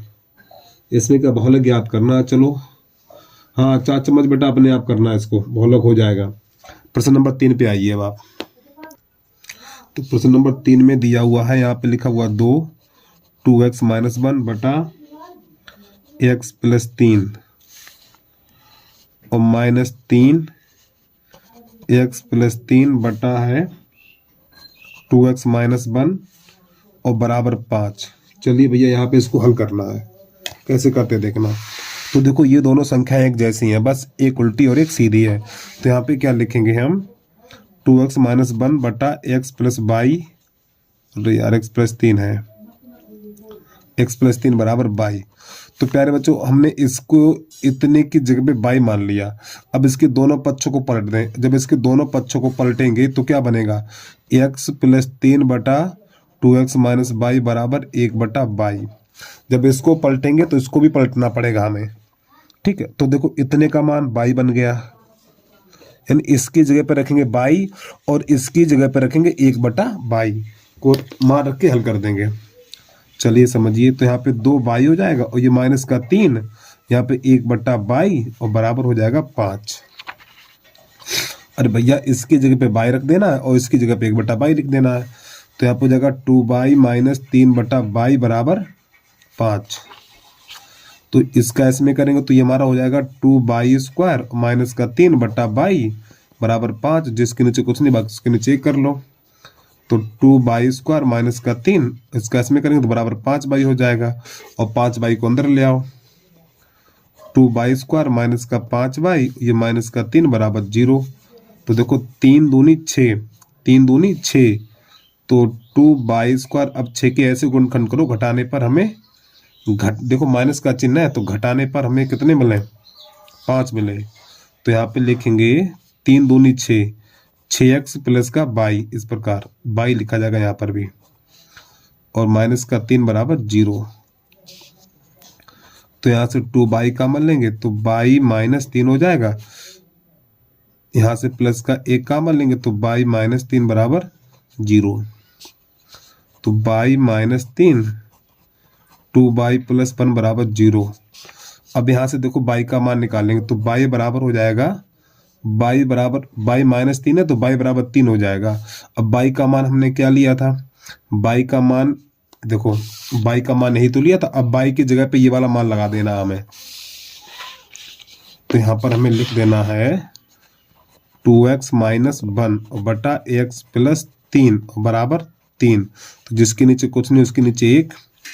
तो इसका इसमें गुणा करेंगे तो 3x प्लस का 9 बराबर 2x माइनस 1 हो जाएगा। अरे भाई कैसे गुणा कर देना, इसका इसमें इसका इसमें। तो एक काम करो, इसको उधर भेज दीजिए, 3x माइनस का 2x। अब इस 9 को उधर ले जाओ तो -1 और माइनस का 9 हो जाएगा। तो यहाँ से जो हमारा x का मान निकलेगा तो x बराबर -10 निकलेगा। तो पहले एक देखो आंसर आया है कि नहीं आया इसका, x बराबर -10। हाँ ठीक है, एक सही है। अब इसके बाद इसका दूसरा देखिए, अभी ये वाला बचा हुआ है गुणनखंड, अभी तो मैंने यही तो लिया था, अब ये बचा हुआ है। तो यहाँ पे लिखेंगे 2y प्लस 1 बराबर 0। y को उधर भेज दो, सॉरी 1 को उधर भेजो। तो 2y बराबर -1 और y बराबर -1/2। अब y की जगह पे ये वाला मान लगा दीजिए, 2x माइनस 1 बटा x प्लस 3 बराबर 1/2। चलो भैया इसका भी कैसे गुणा करो, इसका इसमें इसका इसमें। तो 4x माइनस 2 बराबर x प्लस 3। तो इस 3 को तो इस x को ले उधर, तो 4x माइनस x बराबर हो जाएगा हमारा 3 प्लस का 2। तो ये बचेगा 3x बराबर 5 हो जाएगा। तो x बराबर निकलेगा 5/3। चलो भैया इसको भी मिला लें हम,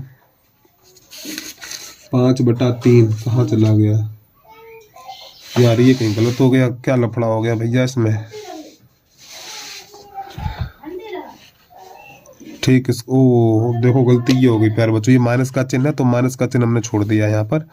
अब थोड़ा समझ लो, जब इसका गुणा इसमें करेंगे, जब माइनस का चिन्ह है ना तो इसका गुणा इसमें करेंगे तो प्यारे बच्चों इसके चिन्ह बदल जाएंगे। तो ये माइनस हो जाएगा और ये माइनस हो जाएगा हमारा, ठीक है। तो जब ये इधर आएगा तो ये प्लस हो जाएगा। अब इसके बाद ये माइनस का हो जाएगा तो यहाँ पर बचेगा हमारा माइनस का 1 बचेगा, माइनस का 1, ठीक। और ये हो जाएगा 5x हो जाएगा, ठीक है। ये 5x हो जाएगा, फिर ये माइनस का 1/5 हो जाएगा, 1/5 इतना देखो 1/5 है। हाँ ठीक, ये सही हो जाएगा। तो प्यारे बच्चों माफी चाहता हूँ, थोड़ी गलती हो गई और सुधार कर लेना भैया यहाँ पे, ठीक है। चलिए एक बार प्रश्न को पूरा देख लें आप।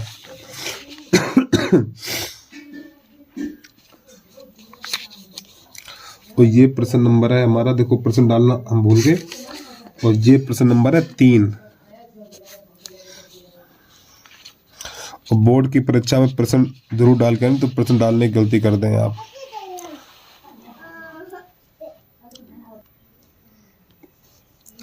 तो प्रश्न नंबर 3 का अर्थ हुआ है यहाँ पे, किसी भिन्न का हर उसके अंश के दोगुने से 1 अधिक है यदि भिन्न और उसके व्युत्क्रम का योगफल 2 सही 16/21 है तो भिन्न ज्ञात कीजिए।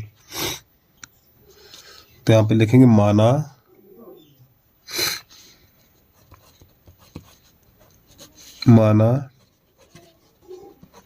भिन्न का अंश बराबर x है, तो भिन्न का अंश x है, तो हर क्या है, हर देखो क्या करा है, जो उसका हर है अंश के दोगुने से एक अधिक है, तो अंश के दोगुने से एक अधिक है, तो भिन्न बराबर, तो नई लाइन से लिखेंगे भिन्न बराबर, भिन्न बराबर है, भिन्न होती हमारी अंश बटा हर, तो क्या बनेगी x बटा 2x प्लस 1, ये तो प्यारे बच्चों भिन्न हमारी ये बन गई है। अब प्रश्न क्या करा देखना, अब प्रश्न करा यदि भिन्न, यानी ये भिन्न है हमारी x बटा 2x प्लस 1, ठीक, ये भिन्न है, भिन्न और उसके व्युत्क्रम, अब इसका व्युत्क्रम उल्टा कर दीजिए, यानी 2x प्लस 1 और बटा x का योगफल कितना है, 2 सही 16 बटा 21। एक बार फिर समझिए, तो प्यारे बच्चों ये तुम्हारी भिन्न है, तो भिन्न और इसके व्युत्क्रम का योगफल 2 सही 16 बटा 21। अब इसको कर दीजिए हल। अब इसको जब हम हल करेंगे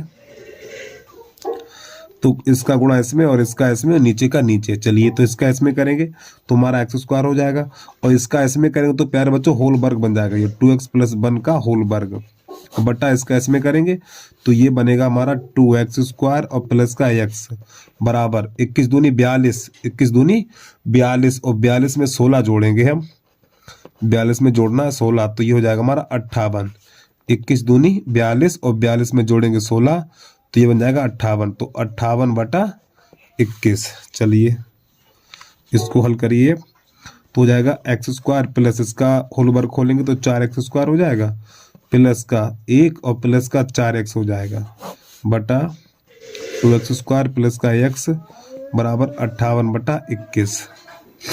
अब प्यारे बच्चों ये हो जाएगा हमारा कितना, एक बार देख लें हम, 2x square plus a square plus 2ab, सही है, तो ये 5x स्क्वायर हो जाएगा, प्लस का 4x और प्लस का 1 बटा 2x स्क्वायर प्लस x और बराबर 58 बटा 21।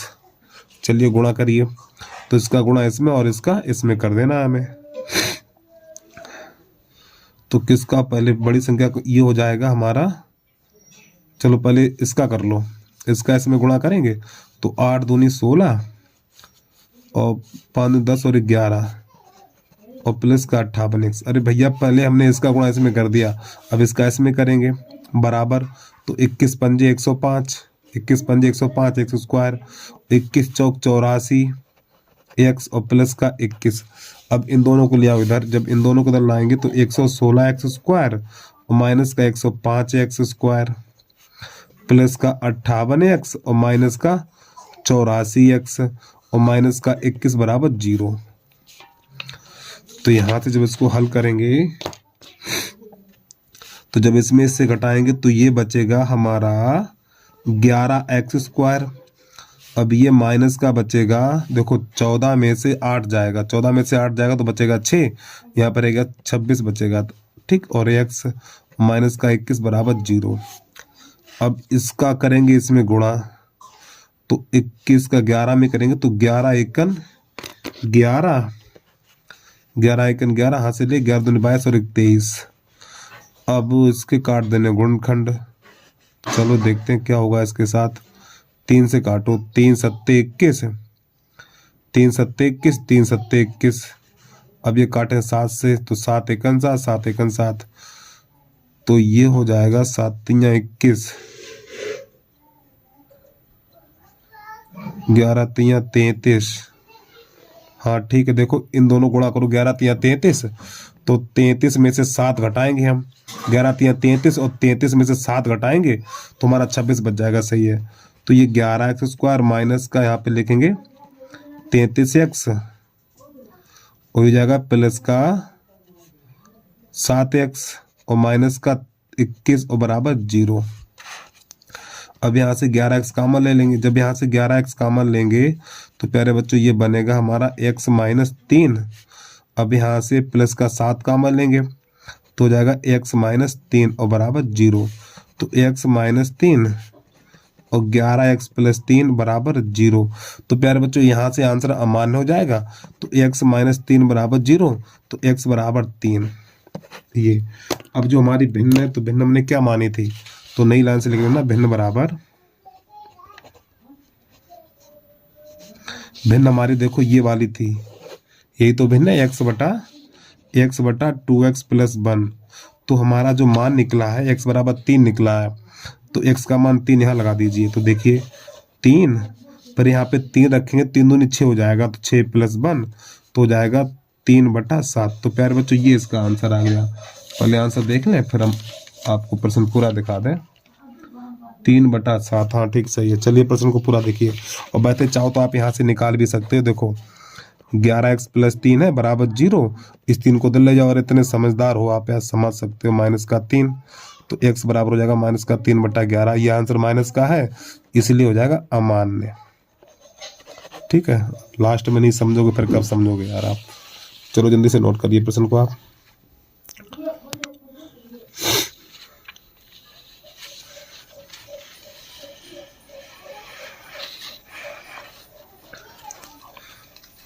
प्रश्न नंबर हमारा 4 है यहाँ पर।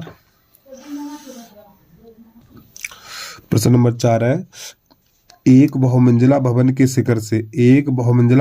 शिखर से देखने पर 8 मीटर ऊंची भवन के शिखर और तल के अवनमन कोण क्रमशः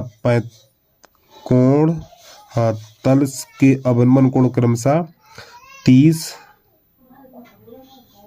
अंश और 45 अंश है। तो बहुमंजिल भवन की ऊंचाई और दो भवनों के बीच की दूरी ज्ञात कीजिए। ये है प्रश्न। चलिए कैसे करते हैं देखना, एक बार फिर पढ़ लें सही करके जरा देखना। एक बहुमंजिला भवन के शिखर से देखने पर 8 मीटर ऊंचे भवन के शिखर और तल के अवनमन कोण क्रमशः 30 अंश और 45 अंश है। ठीक है, यानी तल और शिखर और तल के अवनमन कोण 30 और 45 अंश है। बहुमंजिल भवन की ऊंचाई और दोनों भवनों के बीच की दूरी ज्ञात कीजिए। चलिए समझिए इसकी बात को आप। तो सबसे पहले तो प्यारे बच्चों ये है हमारा एक क्षैतिज तल, और प्रश्न नंबर जरूर भैया लिखना, प्रश्न तो बाद में लगाना, पहले नंबर लिखना। प्रश्न नंबर 4, तो प्यारे बच्चों ये है हमारा एक क्षैतिज तल, ठीक है, और ये है भवन, और ये एक बहुमंजिल इमारत है, यानी काफी ऊंची होगी ये यहाँ से। जरा ध्यान समझना चीज को, एक बार प्रश्न फिर पढ़ रहे हैं।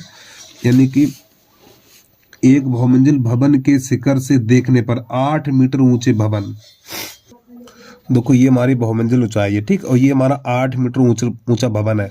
तो यहाँ से देखा गया, तो पहले यहाँ से इसका शीर्ष देखा गया, तो इसको यहाँ से ऐसे मिला देंगे, फिर इसको यहाँ से देखा गया ये, तो क्रमशः की बात करेगी। पहले उसने इसका भवन का शिखर देखा, फिर इसका ये तल देखा, तो पहले ये 30 अंश का कोण बनेगा ये, और इसके बाद ये बनेगा 45 अंश का। तो चित्र बन के तैयार हो गया हमारा। तो यहाँ पे लिखेंगे ए, यहाँ लिखेंगे बी, यहाँ लिखेंगे सी, यहाँ लिख लो डी, और यहाँ लिख लो ई। तो ये वाली दूरी हमारी प्यारे बच्चों 8 है, तो ये वाली भी यहाँ से लेके यहाँ तक 8 है, और ये हमारी एच है, और ये दूरी कर लो x, यानी यहाँ से लेके यहाँ तक x है। तो लिखेंगे हम सब, पहले लिख लो इसमें माना BD एक बहुमंजिल, BD एक बहुमंजिल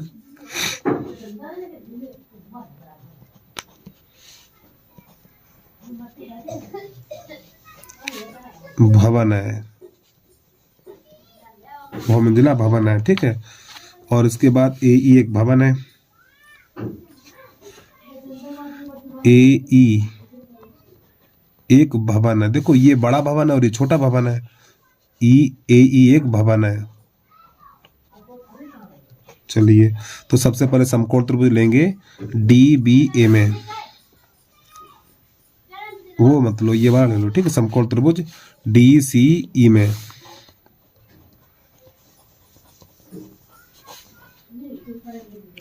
समकोण त्रिभुज बनाइए, ठीक, समकोण त्रिभुज ECD में। तो यहाँ पे लिखेंगे tan 30, तो H/x बन जाएगा, H/x। अब समझिए tan 30 का मान 1/√3 बराबर H/x। यहाँ से x का मान निकालेंगे, तो x का मान निकालेंगे तो हमारा हो जाएगा ये x बराबर हो जाएगा √3h इतना। अब समकोण त्रिभुज लेंगे हम डी बी ए में, समकोण त्रिभुज ए बी डी या डी बी ए में। चलिए तो समकोण त्रिभुज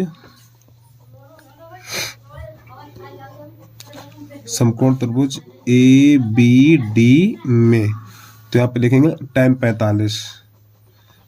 45 तो ये हो जाएगा हमारा एच प्लस 8 और बट्टा एक्स। अरे भैया देखो, जब हम ये वाला समकोण त्रिभुज लेंगे तो ये पूरा लंब हो जाएगा, तो एच प्लस 8 हो जाएगा ना, एच प्लस 8 बटा एक्स। tan 45 का मान 1, तो एच का तो मान पता नहीं, एच प्लस 8 और एक्स का मान देखो कितना है, एक्स का मान √3h है, तो √3h। अब इसके नीचे कर लो, एक तो इसका गुणा इसमें, इसका इसमें, तो √3h बराबर एच प्लस 8, इसको उधर ले आइए तो हमारा हो जाएगा √3h माइनस एच बराबर 8। अब यहाँ से h कॉमन लेंगे तो √3 माइनस 1 बराबर 8। अब ये √3 माइनस 1 का भाग लग जाएगा तो h बराबर निकलेगा 8 बटा √3 माइनस 1। अब इसका यहीं पे कर दो परमीकरण, तो √3 प्लस 8, अरे तेरी की 1 होगा, तो √3 प्लस 1। अब ये हो जाएगा 8 √3 प्लस 1, और ये एक बार प्लस एक बार माइनस है, तो √3 का वर्ग माइनस 1 का वर्ग, तो 8 √3 प्लस 1 और बटा हो जाएगा 3 माइनस 1, तो ये हो जाएगा 8 √3 प्लस 1 बटा 2, 2 1 2, 2 चौकू 8। तो एच बराबर निकलेगा हमारा, इसका अंदर गुणा कर देंगे, ठीक है, इसका अंदर करें गुणा, तो 4 √3 प्लस का 4। तो प्यारे बच्चों एच का मान निकला, और एच कौन सी है, यही तो एच, इतनी है ऊंचाई आपकी, लेकिन हमें पूरे यहाँ से लेके यहाँ तक चाहिए, तो यहाँ पे लिखेंगे बी डी बराबर, यानी बहुमंजिल की ऊंचाई, बी डी बराबर लिखेंगे यहाँ पर, बी डी बराबर है हमारी एच प्लस 8 है, और एच का मान ये निकाल चुके हैं यहाँ पर, तो 4 √3 और प्लस 4 और प्लस 8, तो हमारा ये हो जाएगा 4 √3 और प्लस का 12। अब प्यारे बच्चों यहाँ से हम 4 कॉमन ले लेंगे, जब 4 कॉमन लेंगे तो √3 प्लस का 3 बचेगा, यही हमारा आंसर आ गया। अब आंसर बुला ले, तब प्रश्न को आपको पूरा दिखा दें कि आंसर इतना आया है कि नहीं आया। हाँ ठीक सही है। अब प्रश्न को देख लो आप।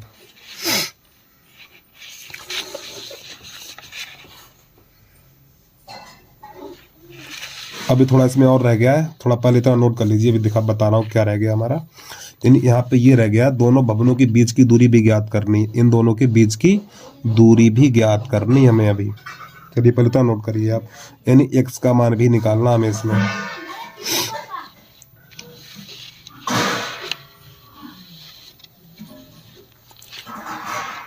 तो ये हमारी बहुमंजिल भवन की ऊंचाई निकली है, ठीक है। अब इसके बाद देख लो ए बी बराबर, नई लाइन से लिखेंगे, इसमें ए बी का मान हो चाहिए था, तो ए बी बराबर प्यारे बच्चों हमारा क्या, ए बी बराबर एक्स है, ए बी बराबर एक्स। अब एक्स का मान कितना है, देखो एक्स का मान √3h है, तो यहाँ पे लिख लो ए बी बराबर एक्स की जगह पे √3h, ठीक। चलिए समझिए इसकी बात को भी, तो ए बी बराबर √3 और एच का मान देखो, एच का मान कहाँ रहा, एच का मान ये देखो निकाल चुके हैं हम, है ये एच का मान है हमारा, तो एच का मान ही लगा दीजिए। तो यहाँ पे 4 √3 और प्लस का 4 इतना। तो एक काम करो ना, इसमें √3 का इसमें गुणा कर दो। जब इसमें √3 का गुणा करेंगे तो प्यारे बच्चों देखो √3 का √3 में करेंगे तो 3 बन जाएगा, फिर 3 चौक 12, तो 12 और प्लस इस √3 का 4 में करेंगे तो 4 √3 बन जाएगा। अब इसमें 4 कॉमन ले लेंगे, जब इसमें 4 कॉमन लेंगे तो यहाँ पे बचेगा √, यहाँ पर बचेगा 3 और प्लस यहाँ पर बचेगा √3। ये इसका आंसर आ गया, बिल्कुल सेम भाई आंसर आया मीटर। चलिए हिंदी से नोट कर लीजिए आप। अब ये क्या है, दोनों भवनों के बीच की दूरी है, चाहो तो हिंदी में आप लिख सकते हैं, देखो यहाँ पे लिख लो बहुमंजिल की ऊंचाई, लास्ट में लिख दो आप बहुमंजिल की ऊंचाई बराबर, अंत में लास्ट में लिख दो, यहाँ पे लिख लो बहुमंजिला भवन की ऊंचाई बराबर कितनी निकली थी, 4 √3 प्लस 3 मीटर। अब लिख लो भवन, दोनों भवनों के बीच की दूरी, दोनों भवनों के बीच की दूरी ये वाई निकली थी हमारी 4 3 प्लस √3 मीटर। ठीक है ये, और कोई लिखने की जरूरत नहीं यार, एक आंसर ये निकाल दिया और एक आंसर ये निकाल दिया, बस हो गया प्रश्न। चलिए जल्दी से नोट करिए आप।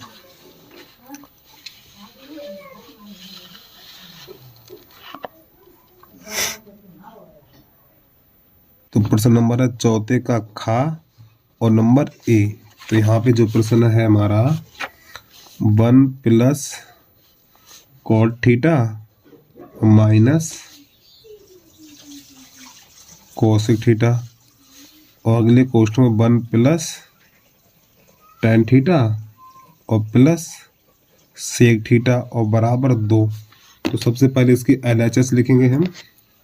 तो LHS तो 1 plus cot theta minus cosec theta का हो, यानी क्वेश्चन बंद कर देंगे, पहले ऐसे लिख लेंगे 1 प्लस टेन थीटा और प्लस सेक थीटा। तो भैया पहले सवाल लिखो, सवाल लिखने के बाद LHS लिखो। अब इसको साइन कोस में चेंज कर दीजिए, तो हो जाएगा ये 1 प्लस कॉट को लिखेंगे हम कोस थीटा बटा साइन थीटा और माइनस कोसिक है तो कोसिक को 1 बटा साइन लिखेंगे, कोष्टक बंद। अगले कोष्टक में 1 प्लस ये टेन है तो टेन को लिख दो साइन थीटा बटा कॉस थीटा, टेन को साइन बटा कॉस लिख सकते हैं, अब प्लस कॉस सेक है तो सेक को 1 बटा कॉस थीटा। आगे समझिए। तो देखो प्यारे बच्चों इसके हर समान है, जब हर समान होते हैं तो ये हो जाएगा हमारा कॉस थीटा माइनस 1 और बटा साइन थीटा। इसी प्रकार यहाँ पर 1 प्लस साइन थीटा प्लस 1 और बटा कॉस थीटा। अब इसका इसमें गुणा करेंगे तो ये बन जाएगा हमारा sine theta plus cos theta minus 1 और बटा, अरे भैया जिसके नीचे एक कर लिया इसका इसमें, इसका इसमें, अगले कोष्टक में यहाँ, तो यहाँ पे इसका इसमें, इसका इसमें,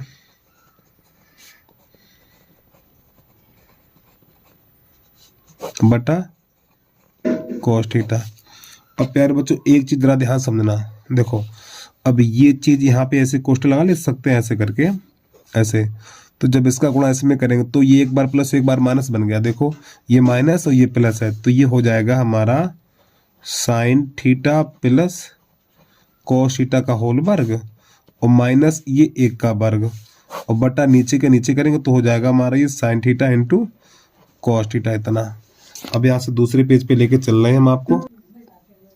अब यहाँ पे a प्लस बी का होल वर्ग खोलेंगे तो हो जाएगा हमारा ये sine square theta plus cos square theta plus 2 sine theta into cos theta और माइनस 1 और बटा साइन थीटा और ये कॉस थीटा। अब प्यारे बच्चों इसका मान कितना होता है, इसका मान 1 होता है, तो यहाँ पे हो जाएगा 1 plus 2 sine theta into cos theta minus 1 और बटा साइन थीटा और ये कॉस थीटा। तो ये 1 से 1 चला जाएगा तो हमारा यहाँ पर बचेगा 2 sine theta into cos theta और बटा sine theta into cos theta. तो प्यारे बच्चों इससे ये चला जाएगा, तो जो हमारा बचेगा यहाँ पे बचेगा ये 2 और बस यही 2 हमारा आंसर आ जाएगा। तो यहीं पे लिख देंगे LHS बराबर RHS। ये इसका हो गया हल। चलिए प्रश्न को पूरा देखिए आप एक बार, यहाँ से इसकी स्टार्टिंग करेंगे। इतना करने के बाद इसका नीचे वाला भाग थोड़ा ये बचा हुआ था, ये भी कर लेना साथ में भैया, ठीक है। और प्यारे बच्चों वीडियो को लाइक कर लिया करो, यूट्यूब चैनल को सब्सक्राइब नहीं किया तो सब्सक्राइब कर लो। चलिए इसका दूसरा कैसे करते हैं वो देखिए अब आप। तो प्रश्न नंबर चौथे का खा का बी है ये, ठीक है। तो यहाँ पे सबसे पहले LHS लिखेंगे कॉस थीटा बटा 1 minus tan theta plus sine theta और 1 माइनस कॉट थीटा। अब समझिए यहाँ पर भी साइन टेन को कॉट को चेंज कर लीजिए, तो यहाँ पे कॉस थीटा बटा 1 माइनस कॉट को लिखेंगे हम साइन थीटा बटा कॉस थीटा प्लस ये साइन थीटा हमारा, तो ये कॉट है तो कॉट को लिखेंगे 1 माइनस कॉस थीटा बटा साइन थीटा, ऐसे लिख सकते हैं हम। अब शुरुआत कैसे होती है देखना प्यारे बच्चों। तो यहाँ पे कॉस थीटा बटा, तो इसके नीचे 1 कर लो, इसका इसमें, इसका इसमें, तो cos theta minus sine theta बटा कॉस थीटा और प्लस इसी प्रकार यहाँ पर, तो ऊपर वाला अंश तो ऐसे ही लिख लीजिए, तो इसका इसमें, इसके नीचे कर लो, इसका इसमें, इसका इसमें, तो ये बन जाएगा हमारा sine theta minus cos theta और बटा साइन थीटा। अब समझना, देखो ये जाएगा ऊपर और इसी प्रकार ये जाएगा ऊपर, तो जैसे ही ऊपर जाएगा तो हमारा ये बन जाएगा, देखो कॉस कॉस है तो हो जाएगा कॉस स्क्वायर थीटा बटा cos theta minus sine theta. अब और समझिए जरा ध्यान से, अब ये ऊपर जाएगा तो ये प्लस, तो हो जाएगा ये साइन स्क्वायर थीटा बटा sine theta minus cos theta. अब यहाँ से हम क्या करने वाले हैं, कॉस स्क्वायर थीटा बटा cos theta minus sine theta. अब प्यारे बच्चों यहाँ से माइनस कॉमन लेंगे, जब यहाँ से माइनस कॉमन लेंगे तो ये चिन्ह बदल जाएगा, तो माइनस हो जाएगा ये साइन स्क्वायर थीटा, तो जब यहाँ से माइनस कॉमन लेंगे तो ये आगे हो जाएगा और ये पीछे पहुँच जाएगा, cos theta minus sine theta. अब देखिए इसके हर समान है, जब ये हर समान होते तो cos square theta minus sine square theta और बटा cos theta minus sine theta. अब देखो ऊपर सूत्र बन गया हमारा, ये ऊपर वाला सूत्र बन गया ए स्क्वायर माइनस बी स्क्वायर, तो आपको पता है इसको एक बार प्लस और एक बार माइनस लिख दिया जाता है, तो ऊपर वाली संख्याओं को एक बार प्लस एक बार माइनस लिख देंगे, तो हमारा ये हो जाएगा कॉस स्क्वायर थीटा, स्क्वायर क्यों लगेगा, ठीक, cos theta plus sine theta, और अगले कोष्टक माइनस कर देंगे हम, cos theta minus sine theta, ये बनेगा, और बटे में हो जाएगा cos theta minus sine theta, तो एक इससे चला जाएगा, तो जो हमारा बचा हुआ यहाँ पर cos theta plus sine theta, ये आंसर हो जाएगा। तो LHS बराबर RHS, ये प्रश्न का हल हो गया। चलिए जल्दी से नोट करिए, आगे बढ़िए आप।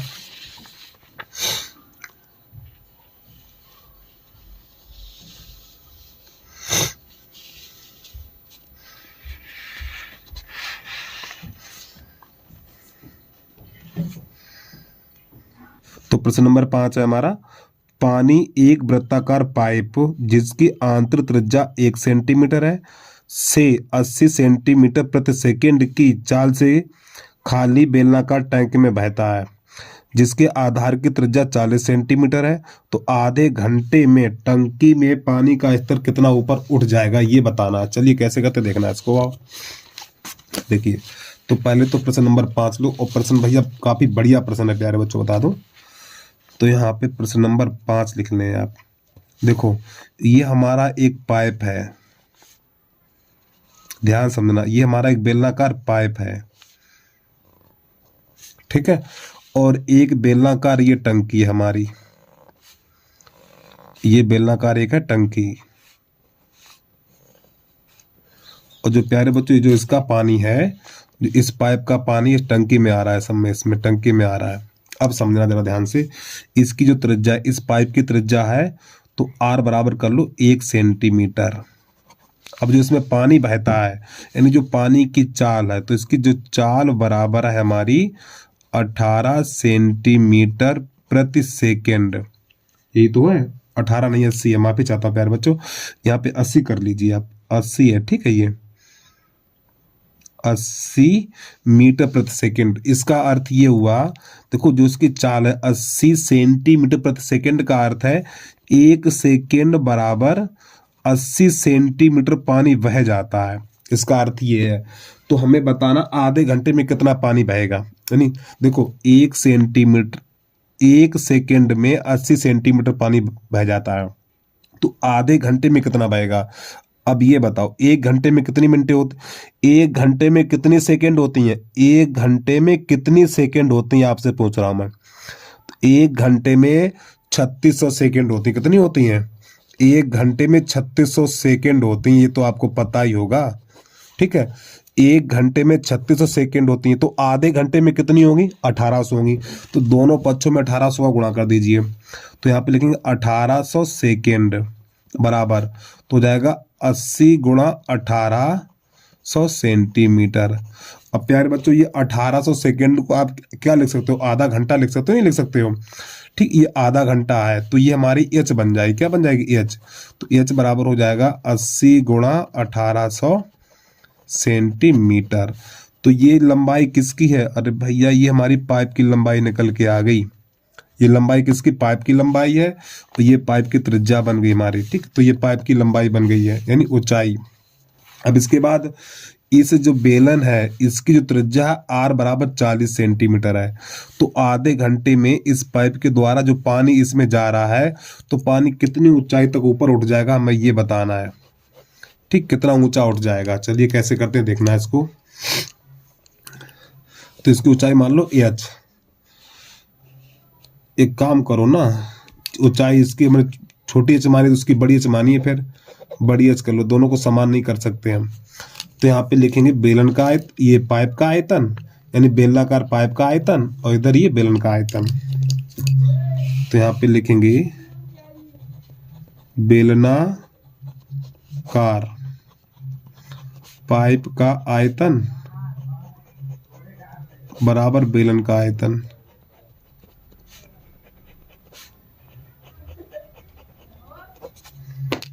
अब समझो, बेलनाकार पाइप का आयतन पाई आर स्क्वायर एच, इधर पाई आर स्क्वायर एच, इधर इसके हमने बड़े लिए इसके छोटे लिए हैं तो पाई से पाई कट कर दीजिए। इसकी त्रिज्या 1 है तो यहाँ पे 1 और गुणा एच का मान है 80 गुणा 1800 बराबर इस आर का मान 40 गुणा 40 और गुणा एच मान लगा। देखो 2 जीरो से 2 जीरो कट कर दीजिए, इधर भी 2 जीरो हटा दीजिए, तो यहाँ पर ही हो जाएगा हमारा 80 गुणा 18 बराबर 4 चौक 16 गुणा एच, तो 16 एकन 16, 16 पंजे 80, तो 18 पंजे 90, तो एच बराबर निकलेगा 90 सेंटीमीटर। तो ये इसका आंसर आ जाएगा। तो 30 मिनट में हमारा जो पानी है, खैर बच्चों 30 मिनट में जो हमारा पानी है इस टैंक में 90 सेंटीमीटर ऊपर उठ जाएगा, ये इसका आंसर हो गया। चलिए प्रश्न को पूरा नोट करिए आप।